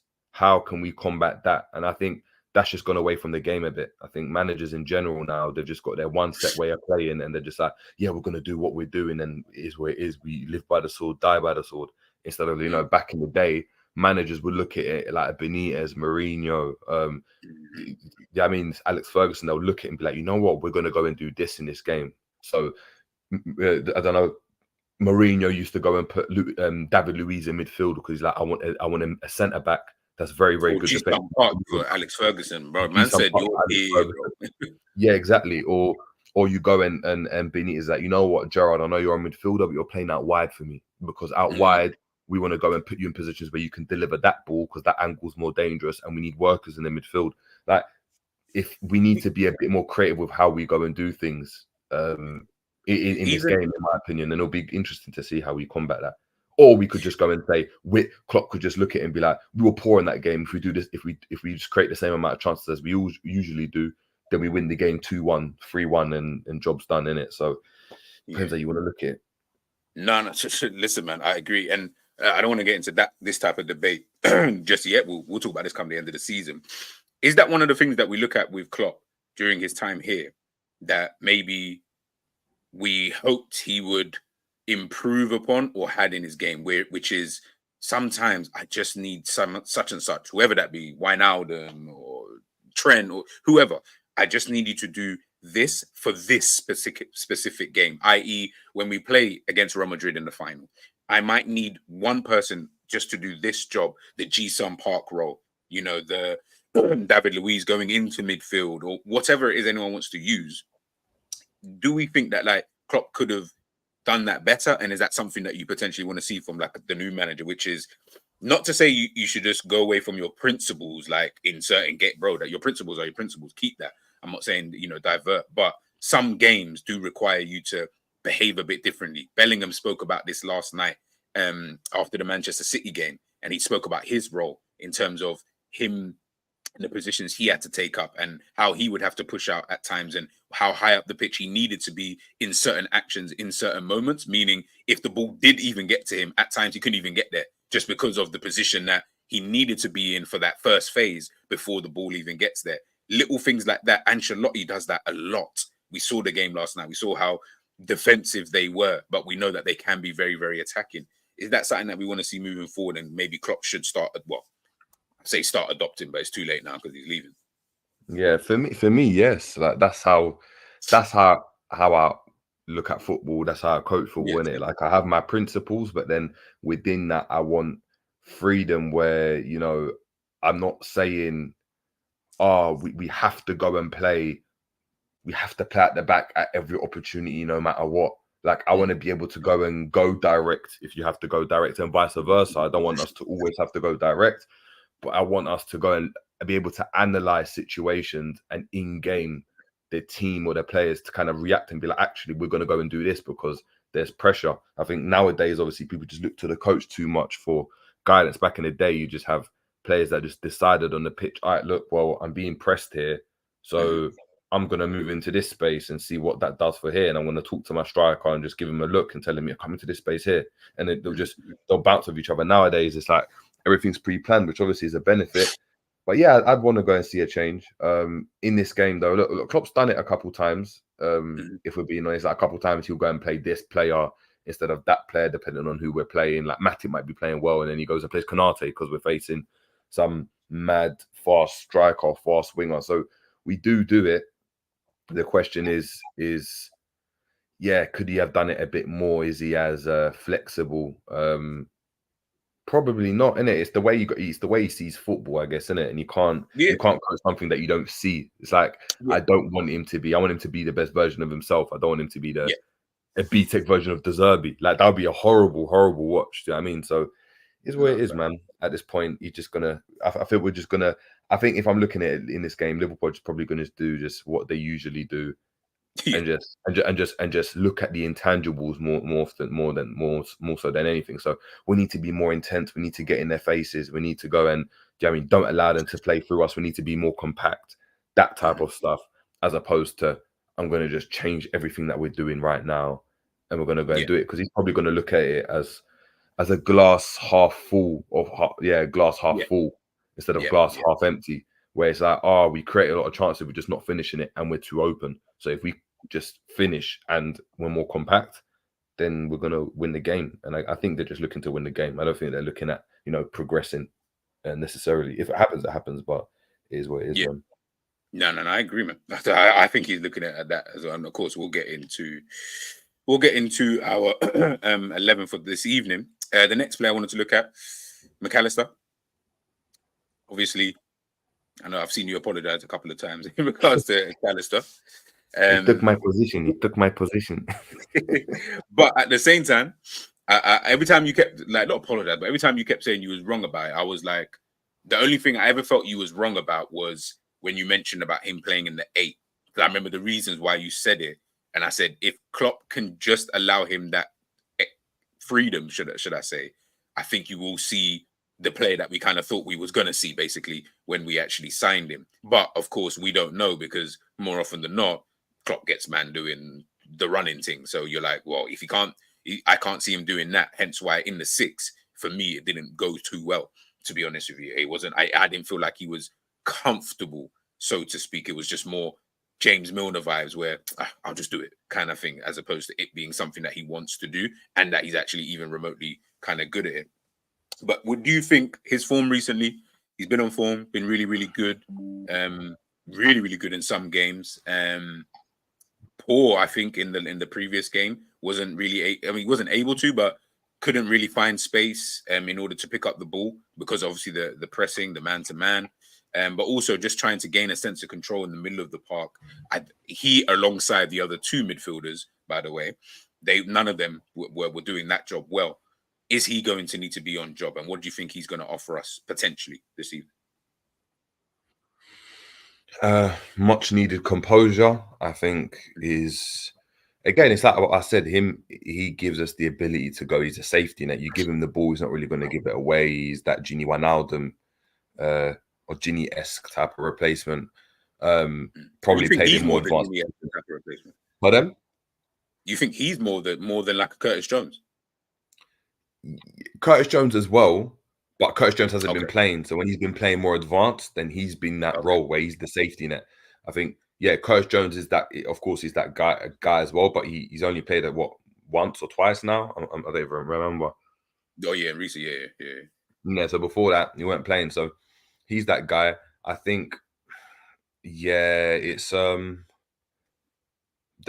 problem is imagine trying to go for man. Yeah, when someone going man for man, I'm trying to think about Atalanta, and the player's just faster and stronger than you. That's difficult to compete with. Liverpool were able to go and do that with a City, with all these players, and not have the best players technically, but they couldn't compete with the power and the pace. Like Gini Wijnaldum, Henderson, Fabinho, all nabbing at your feet. You're not getting Gini Wijnaldum strong. Once he gets past, you're not getting past him. Henderson had running power. Like, he was to run for that amount of time at the speed he was running at is mad. Like, do you know what I mean? Okay. Kenyan runner style. So we had that power. You had that power in midfield. He don't have that. So it requires like us to be a bit more intricate in those positions. Means when we're breaking, he's not really the guy you want to go and break on the ball. Like when we signed Ox as an example, you saw the difference that had. Like when you go and play him in there against City, turned bang into space, no one can catch him. After that, he's now we're breaking. Szoboszlai early on, that's what he was able to go and do. McAllister doesn't do that, so. When he doesn't do that, we need to be a bit more careful on the ball. And it means that we slow down our attacks because he needs to get more touches of the ball to then have an influence. Otherwise, the ball's coming to him, but it's going straight away. Whereas you want as many touches, you want him getting as many touches of the ball to be effective. Like you've seen that heat map there. Look, it's red, like in loads of different positions because he's getting a lot of touches. He's getting 76 touches per game. Other players are probably getting 50. Like, do you know what I mean? So he's probably getting 20 more touches per game.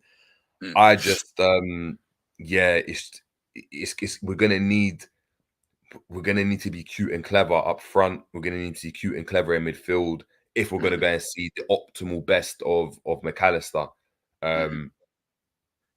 If we're trying to go and do this transitional game, then it's good to have him still a safety net, but he's not ideal because in transition he's not great. I think even Klopp spoke about it in the Palace game, said that Curtis Jones is the only one that was doing what he asked of him in midfield.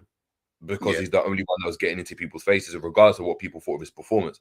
He's the only one that done what Klopp asked him to go and do, which was get to the players quickly, go and turn when he's under pressure, drive through. When you've got players on different wavelengths, though, it then causes a problem. And if you've got, obviously, did McAllister start in the 8 or did he start in the 6 in that game? 6. Endo, no, he's got 8. So in the 8, he started in the 8. Yeah, so then on the different wavelength, when McAllister's playing in the 6, again, it's not his best position. But I think McAllister moved to the 6, I feel like. He moved to the 6 when Szoboszlai came. Yeah, but before that, when you're in the 8, we're asking him to get more touches of the ball. When he's in the 6, it's give the ball and give it to Curtis Jones or give it to Szoboszlai. Then they're able to go and break, and then we'll see the best of Szoboszlai, and we had runners. So again, it's... Yeah, I think, look, he'll have a big role to play because he's been one of our better players this season. It just depends on whether Liverpool win the game or not at this point, man. Like, if we don't win the game, then I guess we haven't had a good game. That's how I'm going to look at it. Yeah, no. I agree. And last but not least, the man of the moment, and not for good reasons. Obviously, my boy, the king. Yeah, I mean. The king has fallen, bro. The king is dead. Yeah, well, this is it, bro. This is it. Like, I already know, and I've seen some of you, by the way, earlier on. You mentioned when I was talking about like lineups and stuff like that. A lot of you did not put Salah in your lineups, in your predicted lineups, or in the lineups that you guys want to see for this evening. Me and Jerry obviously will go through ours, so I'll be interested to see if Jerry would put him in there. Let's just go off the basis that he does start, by the way. Let's just say the hypothetical, he does start, which I think he would, just because of the importance of the game. I don't even know how to put it, because I was just about to ask you, what do you think he's going to offer us? But man's not offering me anything right now. So what do you think he needs to do in order to be effective in this type of game, based on what you've seen of him recently? Yeah. I think, do Liverpool still have access to the asthma pumps, the PEDs? Because he needs to unlock something. It needs to be some pace, some power. The Jinky Majinky trait needs to be unlocked, because right now, this guy, like, you spoke about, when you speak about like Messi when he gets older, or like, yeah, you can move into different positions and he'll still be effective. This guy's proving it's not going to be the case, man. It's not going to be the case, brother. If he's lost, like, I don't know, maybe in the last 2 seasons, maybe like 10%, maybe 7% of his athleticism, it ain't been that much, but it's such a massive difference, because for him, especially, that explosiveness isn't there. Now, of course, he's still got ability, he can still twist you up, he's a good player. But if he can't get into those positions that he can anymore with the same amount of ease, and he's struggling to get a yard off, then he's a problem. And look, unfortunately, let's just be honest, man. Like, it's done. Like, you can't. But reason why I say it's done. He's age mates, right? With Mane, Bobby, right? Yeah, himself, bruv. He's had a lot of mileage, and he's had a longer run than them by a lot of time. Like, bruv, it's okay. It's all right. Like, it's all right to just be like, yeah, I'm not that. I'm falling by the wayside now. Like, of course, he can still get you a goal. Is he going to be as effective as he can be? I'm not sure. Is he going to be is he going to still impact games?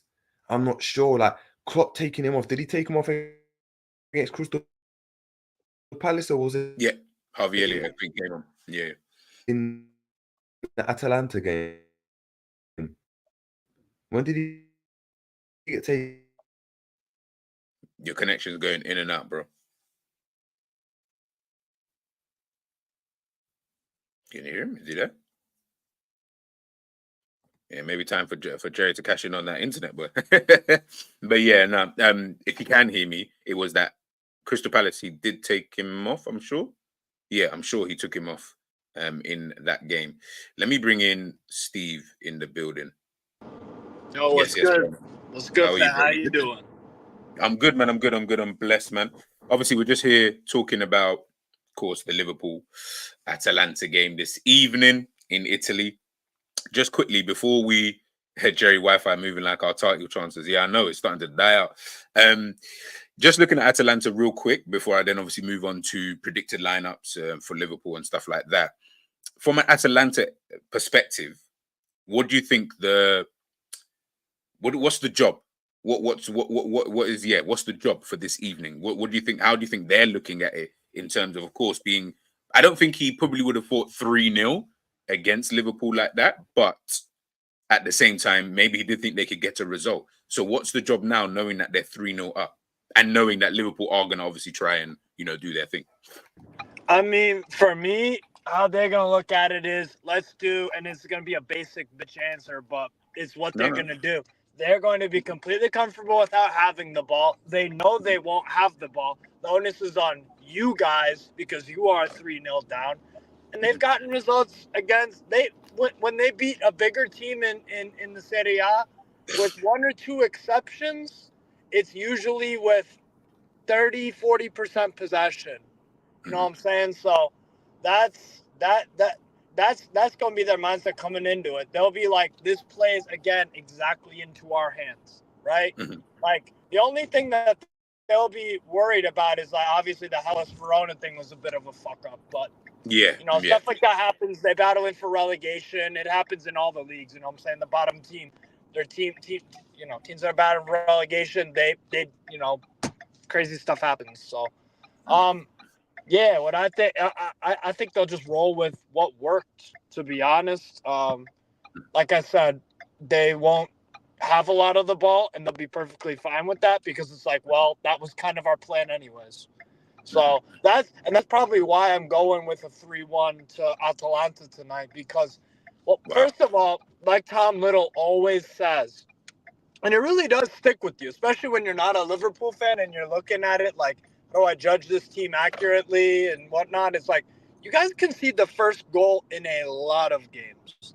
I had it up the other day. It's like 21 games out of 32 in the Premier League, Liverpool have conceded the first goal.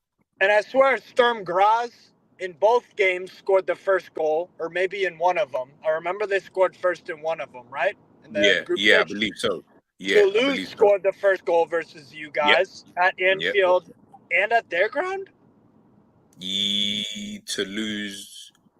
I can't remember if it was... I can't remember if at our ground, but I know that obviously at their ground, yeah, they definitely did. And then the other one, I forget who you play, Union Saint-Gilloise. I think they might have scored first in one of them, too. So, and this is what I'm saying. We're noticing a pattern, right? And it's not a good pattern. It is so damn hard to go 1-0 down and be like, okay, our goal, you know, your goal scorers are going to score goals to bail you out. And the fact that you can only keep it to 1, otherwise you need 3 for 3 points. So that's your problem going into it. The fact that, like, I think it's highly likely that they score first. And they do actually score first in a lot of their games as well. And they start off the traps hot. So that's the problem. I just feel like it's too many circumstances kind of going against you based off of you and, you know, their strengths as a team. So no. Listen, man, I kind of agree. But when we get into predicted scores, obviously I'll give my reasons. Jerry, you there? Can you guys hear me now? Yeah, it's good. Yeah. It was literally it was cutting out before, man. It was cutting out. That's mad. I was talking. I was like, hello. Like, I could see you guys talking. I heard you bring in Steve. I was like, I am still talking. No one's listening to me.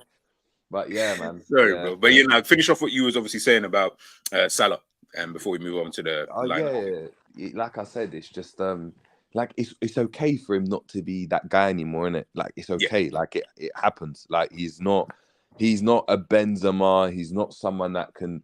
He relies on his athleticism. So once that wanes, he's not going to be as effective. And if you're still relying on him to be as effective as he was, because your games surround, like it revolves around him being able to do a certain thing or having a certain attribute, then it's like, cool, like it's not going to work, innit? Like it's just like imagine Mbappe was like 30% slower.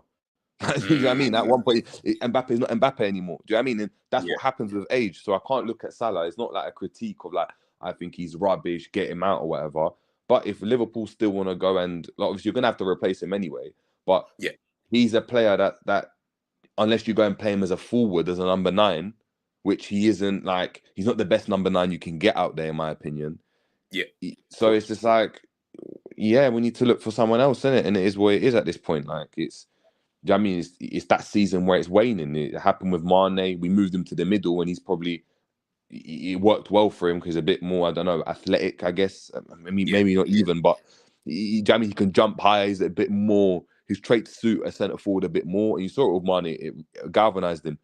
Before that, he couldn't beat his man out wide, and that's what we're seeing with Salah, unfortunately. Like, it is what it is. So Mane had that aerial prowess as well. He really did. That was probably the most underrated thing about him for me. Whenever I watched you guys, like, I think he actually has a decent record with headers. Like, he scored a lot of headers, bro. A lot of headers. Back post or just, you know, like, he was very, very good with his head. And Salah does too. But I do probably, if I had to guess, I would say that Salah has less header goals than Mane in all comps. And like 100%. By far. Yeah, Mane, and I Salah think don't score a lot of headers. Yeah, and also when we're talking about Sadio Mane anyway, he's a lot more versatile, in my opinion, than a Salah anyway, in terms of if you just look at the position of Salah, what he's done, especially in his last, like 7-8 years or whatever it's been. When you look at someone like Sadio Mane, if everyone remembers, he started out on the right at first. And then, of course, when Salah came in, he moved out to the left. Then he played in the middle. So you could see he was always a player who could play across the front three. I don't think I've barely ever seen Salah even move to the left-hand side just to retrieve the ball, let alone play on the left for a couple, 5 minutes of a game kind of thing. I feel like he would just look super uncomfortable in that position. And then through the middle, I'm just not convinced that he could play as a sole number 9. I almost just feel, and a bit like what Enz has been saying for a minute, you kind of have to put man into that 10 position and then have him feed a striker and feed other players. So whether it be faster wingers and wingers who are going to get in behind, Salah can do that because he's pretty good with the finding a pass, creating chances. But playing as a sole number 9, I don't trust him to be able to. But it was mad. But it was mad. We say that though, yeah, in regards to him playing in the 10, and that's fair. And I can hear it. If you're just looking for solutions in a team, then you can yeah. But I wouldn't sign him as a number 10 though. No. But that's my point. Is he the best? When you go and look at what Arsenal have got, right? Because if you want to get to there, you got to do that, right? Ødegaard, is he better than Ødegaard in that position? Hell no. Is he better than Bernardo Silva or De Bruyne or whoever in that position? Hell no. So for right now, you can go and play in there because it's like, all right, well, we've got nothing else, right? And again, it's what I'm saying. In Egypt, as an example, we'll probably just keep rinsing him as a striker because they've got nothing else. They've got nothing else coming through. But if you're at Liverpool and you're looking at it, is he the best in quality that you can go and get at this current moment in time?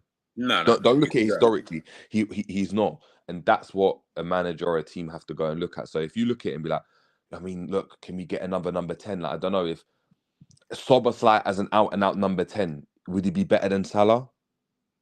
He'd be better in my opinion. I think he'd be better in the right system, right? If they play with a 4-2, exactly. So it's like, well, then there's no space for you here. Unfortunately, do you know what I mean? And I think Liverpool cashing in on him. It just is what it is. Hey man, but listen, we'll save the Salah chat for the end of the season, man. I feel like you're trying to lean towards selling, man, and you're talking kind of crazy. Anyways, game tonight, predicted lineup, what we think, or no, forget what we think. I don't even care. What we want to be. Obviously, I filled in 2 positions. I feel like they're non-negotiables anyway because they're both fit. Unless Klopp's going to come out in the press conference and said Alisson has picked up another injury. But though these 2, Alisson and Van Dijk, they're playing regardless, captain and obviously the goalkeeper. What are we looking for? Because I try to figure out, I always try to do a predicted lineup before I come on and do one myself. And because then I know exactly what I'm going to put in. I was kind of lost. I'll be real. I was actually kind of lost. I was like, I haven't got a clue who I want to play where. So let's start off at who partners Van Dijk? Is everyone available besides Matip? Yeah, for you guys? We'll go with besides Matip. So you got Kwanzaa and Konate. Gomez, if you feel a bit free, then I think it's gonna be Konate in terms of just because Van Dijk, Konate, that would just be the thing. I don't know if he would really and truly, I wouldn't say risk it, but I think he would play Kwanzaa. You know what it is? I don't know if I'm correct in assuming this. Has Kwanzaa been playing more Prem recently? Because he played against Man United both times. So maybe he views him better to develop domestically and Konate. So I'd probably go Konate. Big up Alexander. Yeah, this is it, man. You know what? Kwanzaa hasn't actually been awful though. I wouldn't actually say he's been awful recently because even after that mistake that he did at Manchester United, he actually played well for the rest of the game. If we take up that one isolated incident, he actually played well for the rest of the game. No, he did. Personally, I don't feel like you. Yeah. I was just about to say I'm going kind of with Kwanzaa, and really and truly, what Stefano's saying here, he progresses the ball better. I feel like this is a game where I kind of need someone to be able to move a bit forward, and it's not like he's dead. We're not talking about a guy like Billy Kometio, where you're like, okay, he's good at this one thing, but outside of that one thing, he's not Kwanzaa's actually pretty decent. And I just think with Konate, One, I can't trust you. I've said this 100 times. I cannot trust you to be fit. And two, I just think that Kwanzaa is a better player in terms of footballer than you in the overall sense, i.e., better dribbler, better on the ball, better passer. But you are, of course, more athletic, stronger. You've got the physical attributes over someone like a Kwanzaa. I mean, like a like a Kwanzaa. So yeah, and big up Bajan. The thing is, I know this. His back four is going to consist of Trent, Ibu, VVD, and Robertson. I know this. I just don't want to see that, if I'm being 100% honest with you. So I'm going to go Kwanzaa regardless. Maybe, maybe Klopp might see this and be like, you know what? Maybe he's talking a bit of sense. Left back. I feel like left back was kind of easy. I feel like I would just go Robertson. Anyone but Tsimikas. Yeah, and that would see, he's not even in my thinking when I think of these kind of things. Like, especially against Atalanta, they pressed the life out of him, especially on the right with Zappacosta, who's a workhorse. Bro, you don't want, no. And I think I personally, I think you guys could do with an upgrade at left back. Sorry, like I think you should do one of those Real Madrid things where it's like, Robertson was the guy. Yeah, no, I agree. You bring in the new guy. You bring the guy in the building. You don't dump immediately. I feel like you should just in there. Your phone's cutting in and out, by the way, Steve. It's like, don't know what's going on with everyone's connection this morning. I thought that was me. I thought that was me for a second. No. It's literally going in and out. But I didn't know you was there, Jay, so I didn't even see. Left back. What you said? What you saying? There's no one else, man. You know it's going to be Robertson. But no, forget. Who do you play at left back? I don't know, man. Like, I just go and give everyone a run out, man. Tsimikas. I ain't playing Tsimikas, bro. Why not? Yeah, I would because not. He was absolutely atrocious in the last game. Like, so bad that he didn't even fit what we needed him to do. He just couldn't even do that. And you saw immediately with having Robertson in there, what he would potentially, of course, offer us in this type of game. Again, I'm only basing off the last game against Palace, where I thought Robertson was our best player. And I was like, well, that's what we probably needed against Atalanta. Having someone who has that energy to be able to match what Atalanta are obviously trying to do, and not be someone who, as Steve said there, just be pressed so easily, bruv. Like, it was just annoying, bruv. It was actually no, I'm joking. Obviously, I'd go with Robbo in it. There's no one else, but yeah. It's funny though. It's funny how we're talking about Tsimikas, because when he was playing games for that period of time, I was like, yeah, that's Tsimikas, all right. Yeah, like, don't you realize and notice? Yeah, and I know we speak a lot about these kind of things. Sometimes don't you notice with like the fan base? I almost feel like when things are going well, we have the best depth. We've got the best this. We've got the best that. The second things just take a little slight turn, you know what? Tsimikas is dead, Yeah, I've never really rated him. Like, I've always thought he was kind of trash. Or Gomez. Yeah, Gomez isn't really even a left back, man. We've been punching above our weight. Like, all of a sudden now, everyone who we were saying was good and was great depth and great players, all of a sudden now, these guys are just dead. Like, I always find that funny, the shift when things don't go right, but I guess that's just fan bases, man. It's that Eminem bar, innit? Snap back to reality. Do you know what I mean? Yeah. Like, it's just that's what happens, man. It's just Liverpool get excited, you start gassing everyone. They're like, he's the best in the world, and then it's like, all of a sudden it's like, nah, we need to replace him. Like, listen.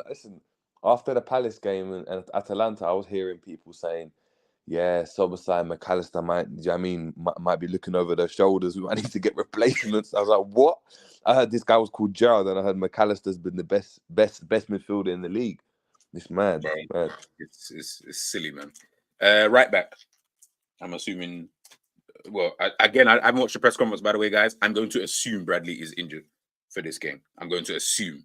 So let's just say, based on the assumption that Bradley's injured, who would you?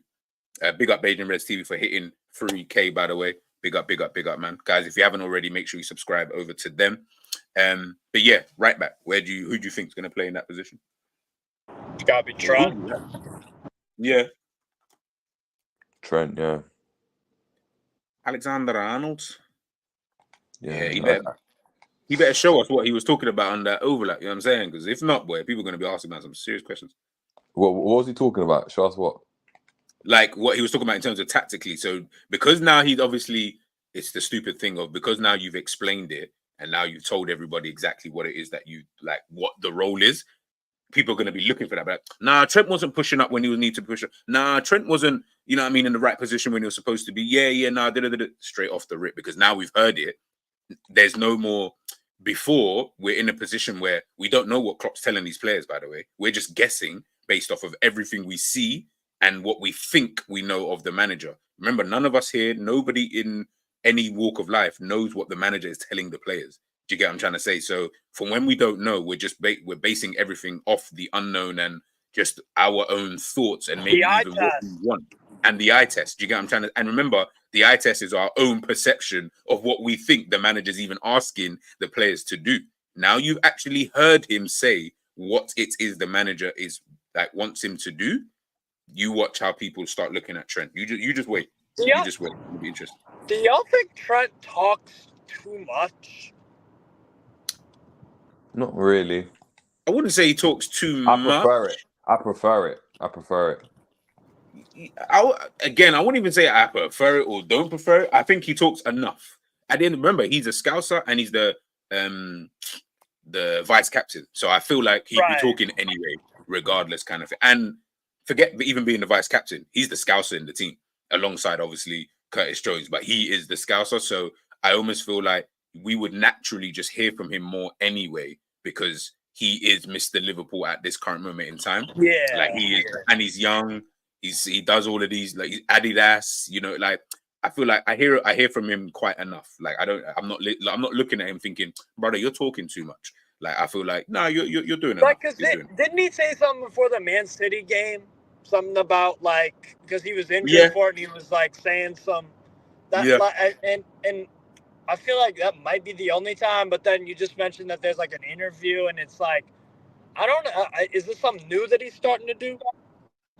I would say more so Adidas, 2 seasons. Yeah, Adidas. Yeah. Ever since he got with Adidas, maybe he's got to do these press runs and all of these kind of things. That's fair. They're trying to sell that Predator, man. They're trying to sell that Predator. Hey, you see them boots though? Yeah, hey, M-Tar Mizzy, where you at, man? I need you to hook me up with like a deal on them boots, my brother. He ain't got a deal. Just pay for them. M-Tar Mizzy just pays for them, man. Oh, he just pay for them? I thought he could, you know what I mean? He might know where I can, you know what I mean? Nah, you've been sending me links and the links for the boots are $350 and that. $350, brother. Ish. We'll talk about that later. DM. Do.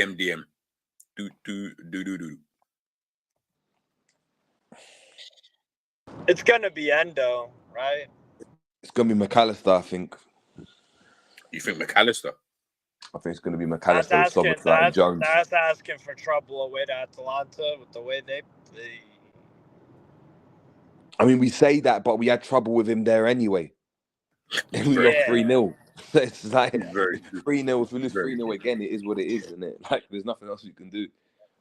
I just think we need Soboslai's running power. I think it just gives us, regardless of whether he's playing well or not, it just gives you a dynamic in it where like the other opposition are worried about if he does a 1-2, he's gone past us and we're not catching him. Saying, do you know what I mean? And you need something like that in midfield if Klopp's going to need that with the way he wants to play.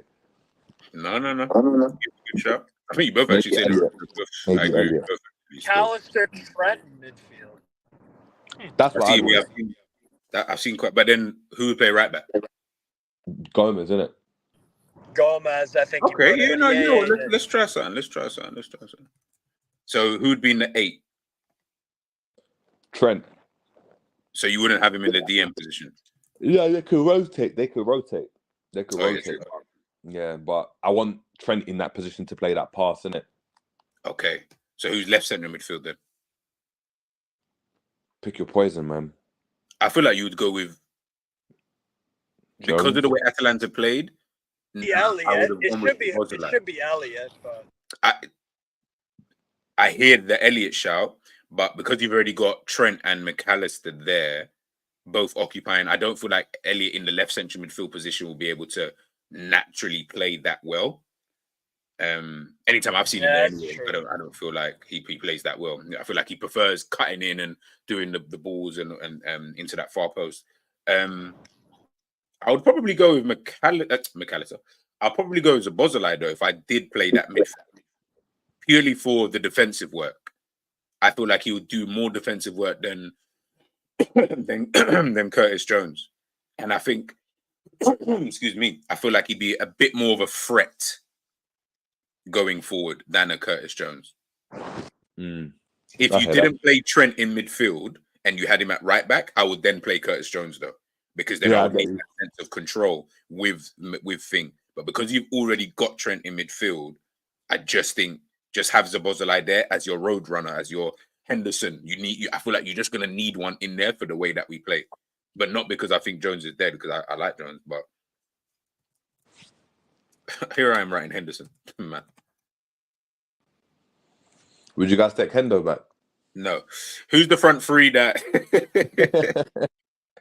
Bro, Henderson been playing trash for Ajax. That's what I'm saying, bro. Like, it's not even like he's even playing. Like, if it was like, right, you know what? He's actually turning up for Ajax. You know, like maybe we did it. Nah, he's not even doing that. So I can't even. He don't even start for them anymore, bro. He was supposed to be that leader of all the young Ajax players that they're clueless. They have a clueless manager, Van Schip, and he's getting gegenpressed by the media, and he don't like it, bro.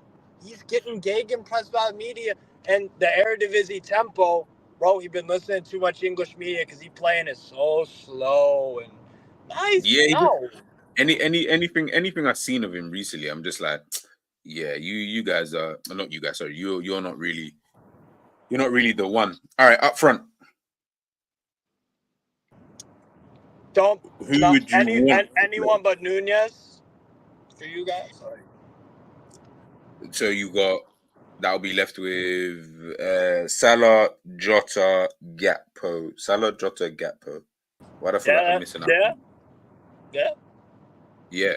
Salah, Jota, Gakpo, Diaz as well. That's another player. And Elliot, if you want to throw Elliot in there. Yeah. Go with I'd probably go with Gakpo on the left. Yeah. Diaz on the right and flipping Jota in the middle. Yeah, the thing is, I don't understand why you're not playing Salah, but for the purposes of this video, I will just go with it. You don't know. No, Salah is definitely playing tonight. He's definitely. Yeah. But it will. I will go along with it for now. I'll go along with it for now. We might as well just see a post-Salah operation to see, do you know what I mean? What post-Salah. Well, you know what, though? To be fair, that's what Enrique was trying to do with Mbappe. That's exactly what I thought. Where he kept taking him off and was like, bro, we're not going to be here next season. So the reality is, why do I need to keep playing you? The team needs to learn how to win without you anyway. Exactly. So, okay. Like I said, guys, this isn't my choice. I would be having Salah on the right-hand side with Jota in the middle. And I would actually go with Gakpo, to be fair, actually. I think Gakpo maybe... You know, when I said before about our attackers, they all seem to go through these purple patches. It might not always be about scoring goals, but it will just be he's going through a good bit of form. Like Gakpo right now, these 2 games, he's starting his bit now, and everyone else is still just nowhere to be seen. Eventually, someone will jump in game 5, where they then start to go through their level of form, and then I'm just hoping that Gakpo is just in the beginning of his It's like Russian roulette, but you want to have the 5. You want to hit bang, bang, bang, and not be on the blank one. Yeah, literally that. And I think that's exactly how. And I think I mentioned it before. I think when Gramps asked, that's exactly how I look at Liverpool's attack. No one, not all 3 have ever, in my opinion, this season, have all 3, whoever it is, been on form at the same time. It's always 1 is on form, 2 are they're just over there, and then the next person, whoever that is in line, he then takes over in game 5, and then the other guy just starts to wane out. Then the next guy takes over in game 5. It just, brother, that's all it's been, literally. And what's happening lately, why y'all haven't been winning, is because everybody's just ice cold. Exactly. Everyone's out of form, so now you're in a position where it's rare. But guys, that's obviously the team that we've obviously kind of gone with. Alisson in goal. Gomez, Kwanzaa, Van Dijk, Robertson. Midfield 3, McAllister, Trent, Szoboszlai, and then up front, Diaz, Jota, and Gakpo. The thing is, and I know someone asked me, let me see, I think, no, Steve, you actually asked me about the Klopp's best 11. So I'm going to put that out right now. Yeah, I just wanted to see what 11 you put up. You said you think Klopp's best 11, 4-3-3, Alisson, Trent, Van Dijk, Konate, Robertson, Endo, McAllister, Szoboszlai, Salah, Jota, Diaz. I would change from that team. I feel like Harvey Elliott maybe should get in there, now that I'm thinking about it. I rate the guy. I think he's an excellent textbook dictionary definition of squad player and a very good one. I was just about to say he's a squad player. I don't really know. But if I'm looking at that team, and by the way, this is blatantly the team that I can I can actually see him playing this team tonight, actually, to be fair.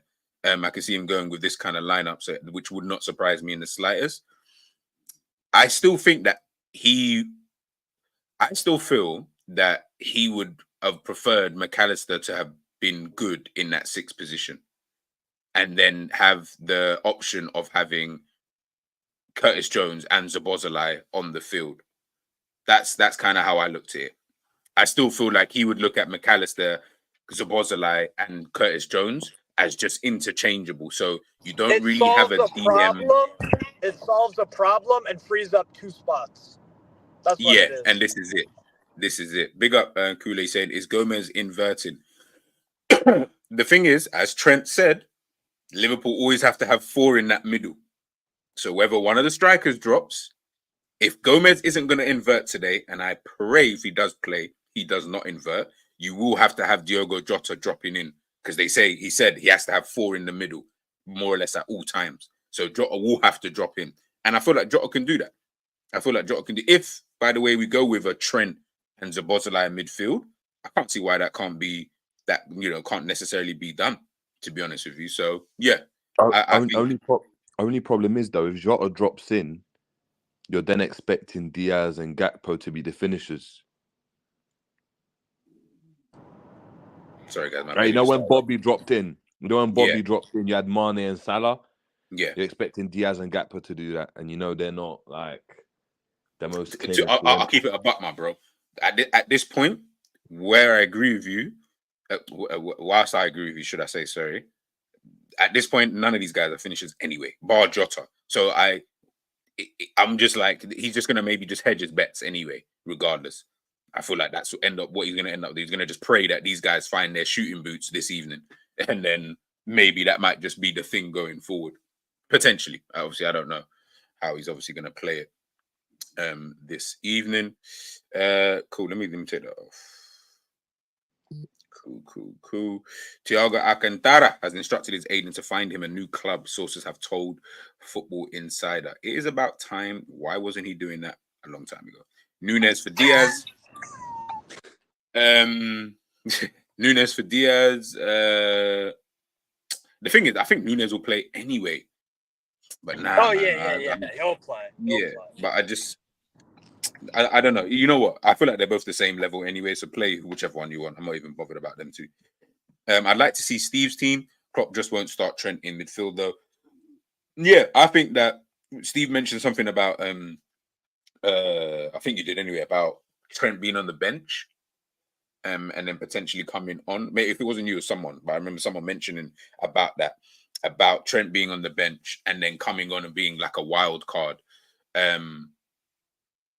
I can also see something like that as well. I don't feel like Liverpool will surprise me with many of the things that, like, I feel like you kind of know A, B, and C. That's what bugs me about Liverpool sometimes, is that I almost know A, B, and C. I don't, like, with other teams, obviously, take out Arsenal because they have the same 11 every bloody week.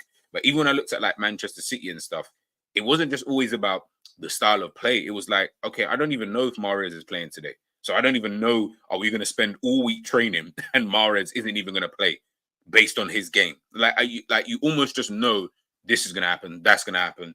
That's just the one thing. But again, like I said, I'll crash it on Klopp later on at the end of the season. LFC, Aaron, like I said, man, we're waiting till the end of the season, man. I'm keeping quiet and nice and polite at this current moment in time because I know what's going to happen. If Liverpool make it through this evening, I'll be getting messages in my DMs telling me about, see, I told you. And then we'll be having these silly conversations later on. LFC Aaron, we have zero dynamism in attack without Darwin. I agree. That's why I think he will play today, because I agree with that. And by the way, I was listening to a space, and big up, by the way, everyone was in, big up ads every time he was co-hosting or hosting that space. Thiago's father was actually in that space. There's a few others, and them lot were talking about, I can't remember who the guy's name was, but he had like the statistics of Darwin Núñez, as well as other players, by the way. He had the stats of Darwin's, like, I think the percentile that he's in, not percentile, where he ranks, sorry, amongst Premier League forwards. I think that was 49, he said. Yeah, 49 Premier League forwards / wingers. 48, and they were talking about, sir? Is he 48? No, he's higher than 48. He's higher than 48. He's 47th, I think. No, 46. Because he said bottom three. So no, 47, yeah, because 47, 48, 49. Yeah. So he's the bottom three. Obviously, context, the other players who are down there in terms of big chances missed and stuff like that, and big chances had. Obviously, other players haven't had that many. It was conversion rate. That's what it was. It was the conversion rate. So his conversion rate obviously is really, really low. But of course, other players who are like Elise was way high, but obviously he doesn't have as many big chances as a Darwin Núñez. So you'd have to see what that would look like if he did have as many chances as him. But it was just funny seeing or hearing how low he was.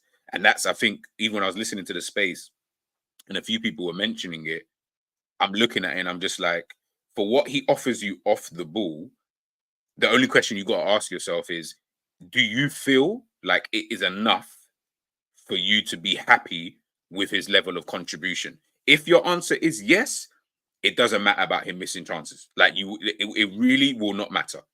It really It's a trade-off. It's a trade-off. Risk versus reward. Yeah. Exactly. It's a trade-off. So you're just like, yeah, you know what? He's going to miss the easy chances. He's going to have loads of them. He probably won't score a lot of them, but we create a lot more when he is on the pitch. So 6 of one, half a dozen of the other.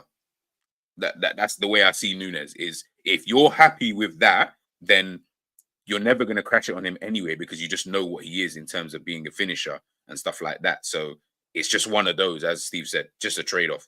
Obviously, I'm not happy with it, but I know that people who are seemingly happy with that, and they're just like, you can keep saying he needs to score more, but he will never, in my opinion, be that type of guy anyway, unless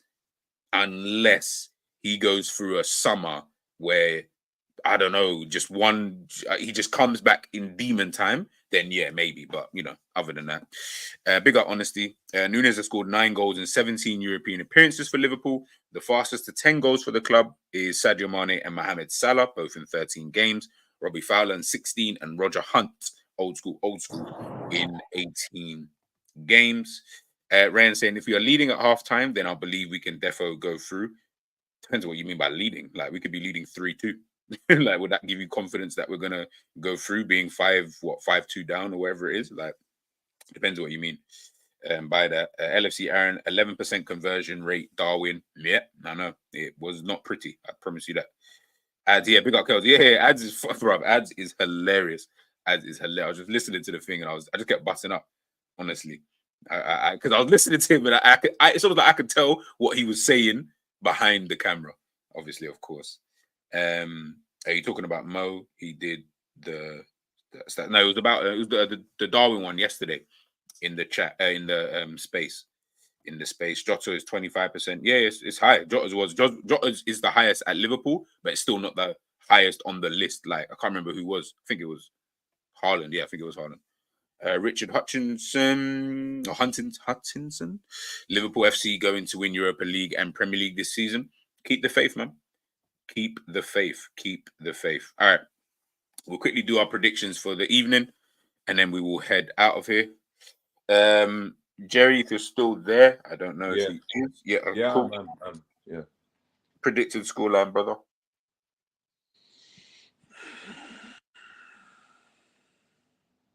Why are you rubbing your face? You good, G? You look stressed. Oh yeah, no. It's just when because it's so early in the morning. Like it was early in the morning. I'm like still half here. 3-1 Liverpool. So that will be 4-3 out. Get knocked out. Get knocked out. Steve, I'm going 3-1 Atalanta. Unfortunately, like I said, you're gonna have more possession of the ball because you have to. Because Klopp is not going to change the way you are going to play. Because the onus is on you to come back. I feel like that benefits Atalanta. But Atalanta can collapse a little bit. They did versus Hellas Verona on Monday. But their desperation levels and yours are different, I would say. Yours is a going up and theirs is a going down sort of thing. So, yeah, I'll go 3-1 Atalanta personally. 3-1 Atalanta. I will go with 4-2 Liverpool. And I think Atalanta will score first. But I think it'll be 4-2. Who's scoring the 4? That's my curiosity. Who's scoring the 4? No, Liverpool. That's what I'm saying. Liverpool will win the game 4-2. No. First, who is going to score? Oh. For Liverpool, I think I don't even. I actually don't even know. That's the maddest thing. I'm saying 4 as if I know the Liverpool can have got 4 goal scorers in their team now. Own goal. Have an own goal in there, then it. You know what's mad? An own goal probably would be okay. You know what? If I'm being honest, maybe I think Salah will score. I think Salah will score 2, and I think that Diaz, if he plays, will score 1, and then one of the midfielders. So McAllister or Zabozalai. I think they'll I got be the Jota scoring the goal for you. Jota, yeah. The thing is, he's in my head thinking that he could score, but I don't know how he really is coming back from this injury. And I have this sneaky suspicion, touch wood, that he's just going to break down at some point in time. But let me not speak on it too. let me not even speak on it too. I just have this feeling in my back. Like I woke up this morning saying, Liverpool going to win 4-2, but that's not going to be enough. And it will be that they'll score first, we'll score 3, the next 3 goals. They'll then score to make it 3-2. We'll then score again to make it 4-2, but it will be just too much. Like it will be not enough time in order for us to kind of get the. I could see that. And it's not because I think Atalanta are poor or anything, because clearly I had to shut my mouth after that last game. They are actually a very good team. It's just more. I think the relentlessness from Liverpool would be too much anyway over a period of 90 minutes, and I think in an ideal world, Liverpool are going to start strong, kind of thing. So, yeah. All right, so what do you think? How many? I've got a question. How many fist bumps from Klopp today at the end of the match? If we win, or just in general? In what do you think? Like, regardless, do you think we win? You think we lose? How many fist bumps? 0. None. I think he's going to do the same thing that he did. What's that? What game was it when he did all of that? Like, it was like he's going to just end up doing stuff something like that, just to be like, look, I'm sorry. Look, I know. And he's going to go, and I think he's going to go up to he's going to go to like the away fans, like wherever, I don't know where they sit, but wherever they're going to be sitting, he's going to go up to away fans and just be like, when he does that, I think that hand on the chest and that, hand on the chest. It hurts. Just like it hurts. It hurts. Don't worry, guys. Like I'm with you. These times, brother, you're not with us, man. Honestly saying, one last ride, guys. Let's go. We need Tony Robbins on the touchline. Angel, this isn't the Disney Channel. We haven't scored Tony in 2 Robbins. games. We haven't scored in 2 games. They continue to concede. It's the thing is, I know that's why a part of me is going with Steve's scoreline of just like, brother, we can easily just lose this game as well. We think we might start strong, score the first goal, and then they'll just blitz us with 3 random goals at different points in the game when the game isn't just going the way that we kind of plan it. But listen, these guys need to give us a reaction. I can't even front. Like all of this, like, tippy tapper and nonsense crap that we're doing, not scoring goals. It's a bit peak. Atalanta seemed to slow down play and concede in second half, so Liverpool need to end the first half 1-0, then take it from there. My problem is Liverpool struggle to break teams down. When was the last time you entered a game in any competition this year 1-0 up at halftime? It's been a minute. Southampton maybe in the FA Cup? Let me look. We have obviously done it this season. I just can't remember the last time. It's just been a minute. For me, one of the easiest bets, like my dad, he does football bets. He's not really into it, but like I make him some cash every once in a while.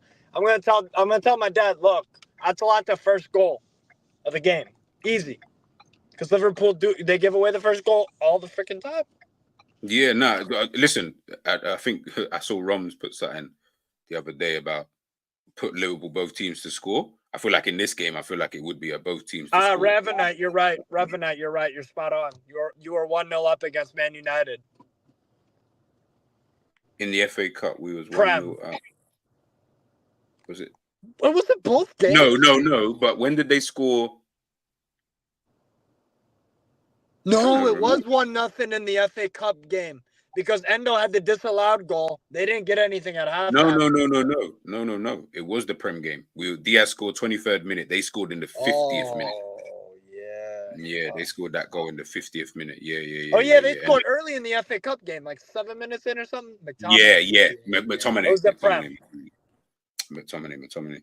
All right, guys, I'm going to go through the last few little messages and then we will head out. Of course, I'll be back here tomorrow morning, 10:30, with the reaction. I'll either be smiling or not happy. You don't even know what that would even mean if I was smiling. That's the maddest thing about it. I wrote it already, the speech for tomorrow's game. I usually don't prepare things like that. I didn't even watch it, but I heard that he was like, the way he said it, he was like joking around with the reporter. But I mean, I didn't really watch it. Yeah, because he knows. I don't know. Hold on. Are they not recording? Is there not a documentary coming out on Liverpool for this last season? I'm sure there is. I feel like I've not seen confirmed reports, just that something was floating about. Yeah. So if there is, then of course there's nothing else we're playing for. So he's got to have a speech in it ready for that moment. Guys, we have to do it. It's my last season. We have to do it. Like, do you know what I mean? The emotion. Look at the fans. Do you know what I mean? Like, yeah, man. It is what it is. Actually, you're so dumb. It's actually true. According to Rudy Galetti, talks of Liverpool and Ruben Amorim are progressing. Some important aspects still need to be discussed in the next meeting, but the confidence to reach an agreement remain. Let's wait and see. Like I said, I didn't do a video on Amorim just for him to say, nah, I'm not even coming, Big man thing. I'll start a hate campaign against him. The Prem game, honestly, Joe Gomez could become the 28th player to reach the milestone of 50 European appearances for Liverpool should he feature against Atalanta. Big up LFC. Aaron, big up Honesty again with the news. I'll go through some of the questions I started earlier on. Can we talk about Arsenal and Manchester City? They're out. Do you know what I mean? Like, they're out. Arsenal, it probably would sting them more in terms of their fan base, purely from the fact that you were coming up against a Bayern team that in your eyes, you thought that you were better than. Unfortunately, I feel like you mixed league form with cup form. And you thought in your brain that, okay, because they're not doing so well in the league, and we are doing really well in the league, even though, whatever, you thought that was going to translate onto the pitch, and it just didn't for me. I was just like, yeah, I always had, like, you could see Arsenal going through because they're a very, very good team. But at the same time, Bayern are Bayern. And I just think in the Champions League, you ain't got no heritage over here. And it's almost like the experience of being in these kind of positions, Bayern have that. You're literally going to need to have more quality in almost every aspect. Like when we beat Bayern, and mentality. When we beat Bayern all those years ago, and I don't want to just revert back to Liverpool. The 3-1, that broke my fucking heart, bro. But even when we beat them, at that time, that was 18-19 season, we were literally at optimum level of performance. Like they weren't doing too great, so to speak, but we were at optimum level of the performance. Like we had to be at that level to go to the Allianz and beat them. So it's not just about they had Lewandowski and all these men in their team. Like, it's not like they had a dead team then. And I don't feel like you guys have that quality. So if you haven't got the quality and you haven't got the mentality or the experience, bro, and Manchester City. That second half also from Arsenal, it was like, Jesus. Yeah, like, that's what. This is the point. Your manager's supposed to help out in the second half but they went for it a bit too gung ho, and we got the one moment of quality we needed to beat them. So, and this is what I'm saying. It's experience, bro. It's experience. At the end of the day, Manchester City. Honestly, that game went the way that in terms of the game, it went exactly how I thought it would go. But I thought in certain moments, Manchester City probably should score. Kevin De Bruyne, I remember, a chance hit over the bar, should be scoring for someone of his ability and quality in the second half. Yeah. But yeah, the game went exactly how I thought. Real Madrid, if they can get an early goal, it's long for you. It's so long for you because they will just. It's not even like they shut up shop, because on the counter with Vinicius, Rodrigo, Bellingham, and all these kind of guys, like, it's going to be difficult to try and keep them out the other side, and you always got to worry about, that kind of aspect. But yeah, at the end of the day, I think over 2 legs, did Madrid deserve it? Maybe not, but they've got the know-how, the mentality, the experience kind of thing to be able to get through these kind of games, man. Ancelotti, he knows what he needs to do. Guess what? Let them have the ball for 98% of the game, because when we score the first goal, now things are looking a bit shady. Obviously, you got to ride your luck a little bit as well, by the way. Like, it's not just all one way. Gee, by the way, your right wingers are in the mud this year, innit? Saka, your star boy. No, I'm telling you right now, I need to see Saka under a new coach. This poor kid is talented, but his 2 coaches, international club level, and Freddie Ljungberg for 1 game is fucking Arteta and Southgate. Big up, Savage. No, listen, he's had 1 super technical coach and then 1 caretaker, just supply 1 dude. teacher. A dude. Yeah, like it's just some random supply teacher that comes in once a week and takes your maths class every Friday afternoon. He's had 1 of them kind of managers.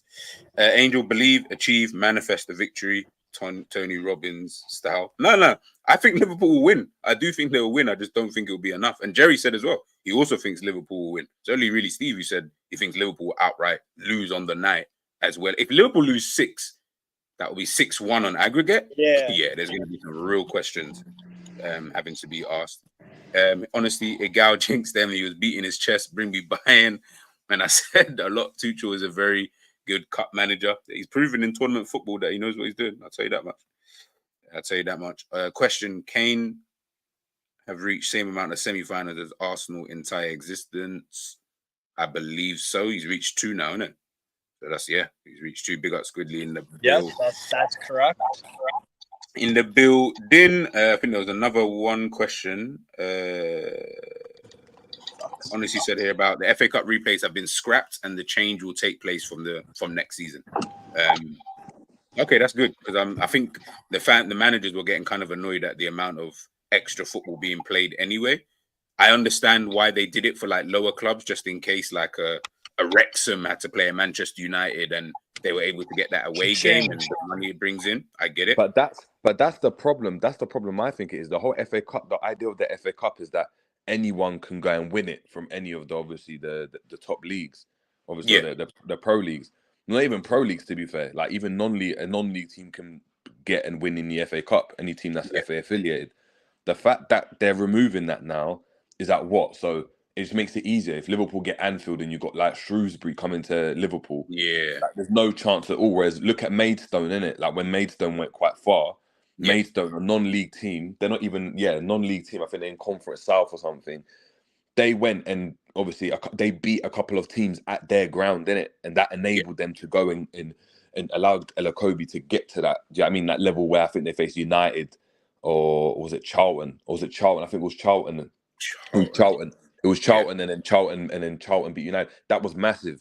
Like they wouldn't have been able to go and do that if they had just gone and played them at the Etihad in the second round, or they got spanked like easy. So like I don't know, man. I don't know. It's It's a shame. It's a No, shame. I think they can take games away in different areas. I think. Yeah. Listen, man, I definitely think that there's a better way of doing this. There's definitely a better way.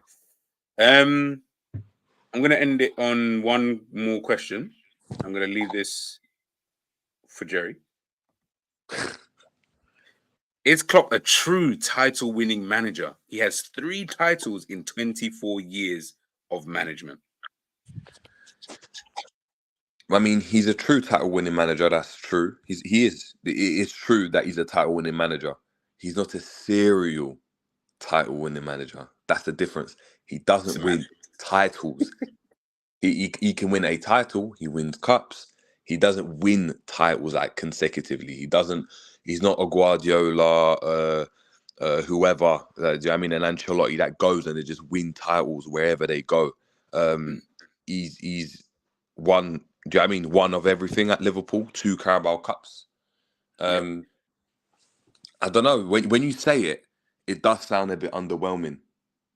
When you say it out loud, yeah, it does. It sounds underwhelming. But again, you have to look at it about what it means to. It's all subjective, innit? If I'm just gonna just take bias out of it, it's all subjective, innit? It's like if Maidstone had won 1 FA Cup for them, that's the equivalent of Liverpool winning, like, I don't know, back-to-back Champions Leagues, and I mean, because it's where Liverpool were, what the expectation is at the club, and I don't know. I think Liverpool will still be comfortable if we get a new manager, and let's say we just win the Carabao Cup for the next 3 years, and we do a 3-peat Carabao Cup, or so 4 because Klopp's won it. I think generally fans will be happy with that. They'll be like, "Look, we're winning a title every year, a cup every year, and we're challenging." And I think that's the mentality. So yeah, man. He has 3 titles in 24 years? Yeah, but how many managers have multiple titles? That's the question you have to ask yourself. Guardiola's got some. You know what I mean? Like, how many titles does Tuchel have? How many titles does Simeone have? How many titles does whoever, Benitez, any of the top managers, even Mourinho in the last 10 years? How many titles has he got? You can't. I mean, it's very difficult to be that guy that wins everything, isn't it? That's why Guardiola is who he is. In my honest opinion. No. It's true. Honestly, I'll do this the last one.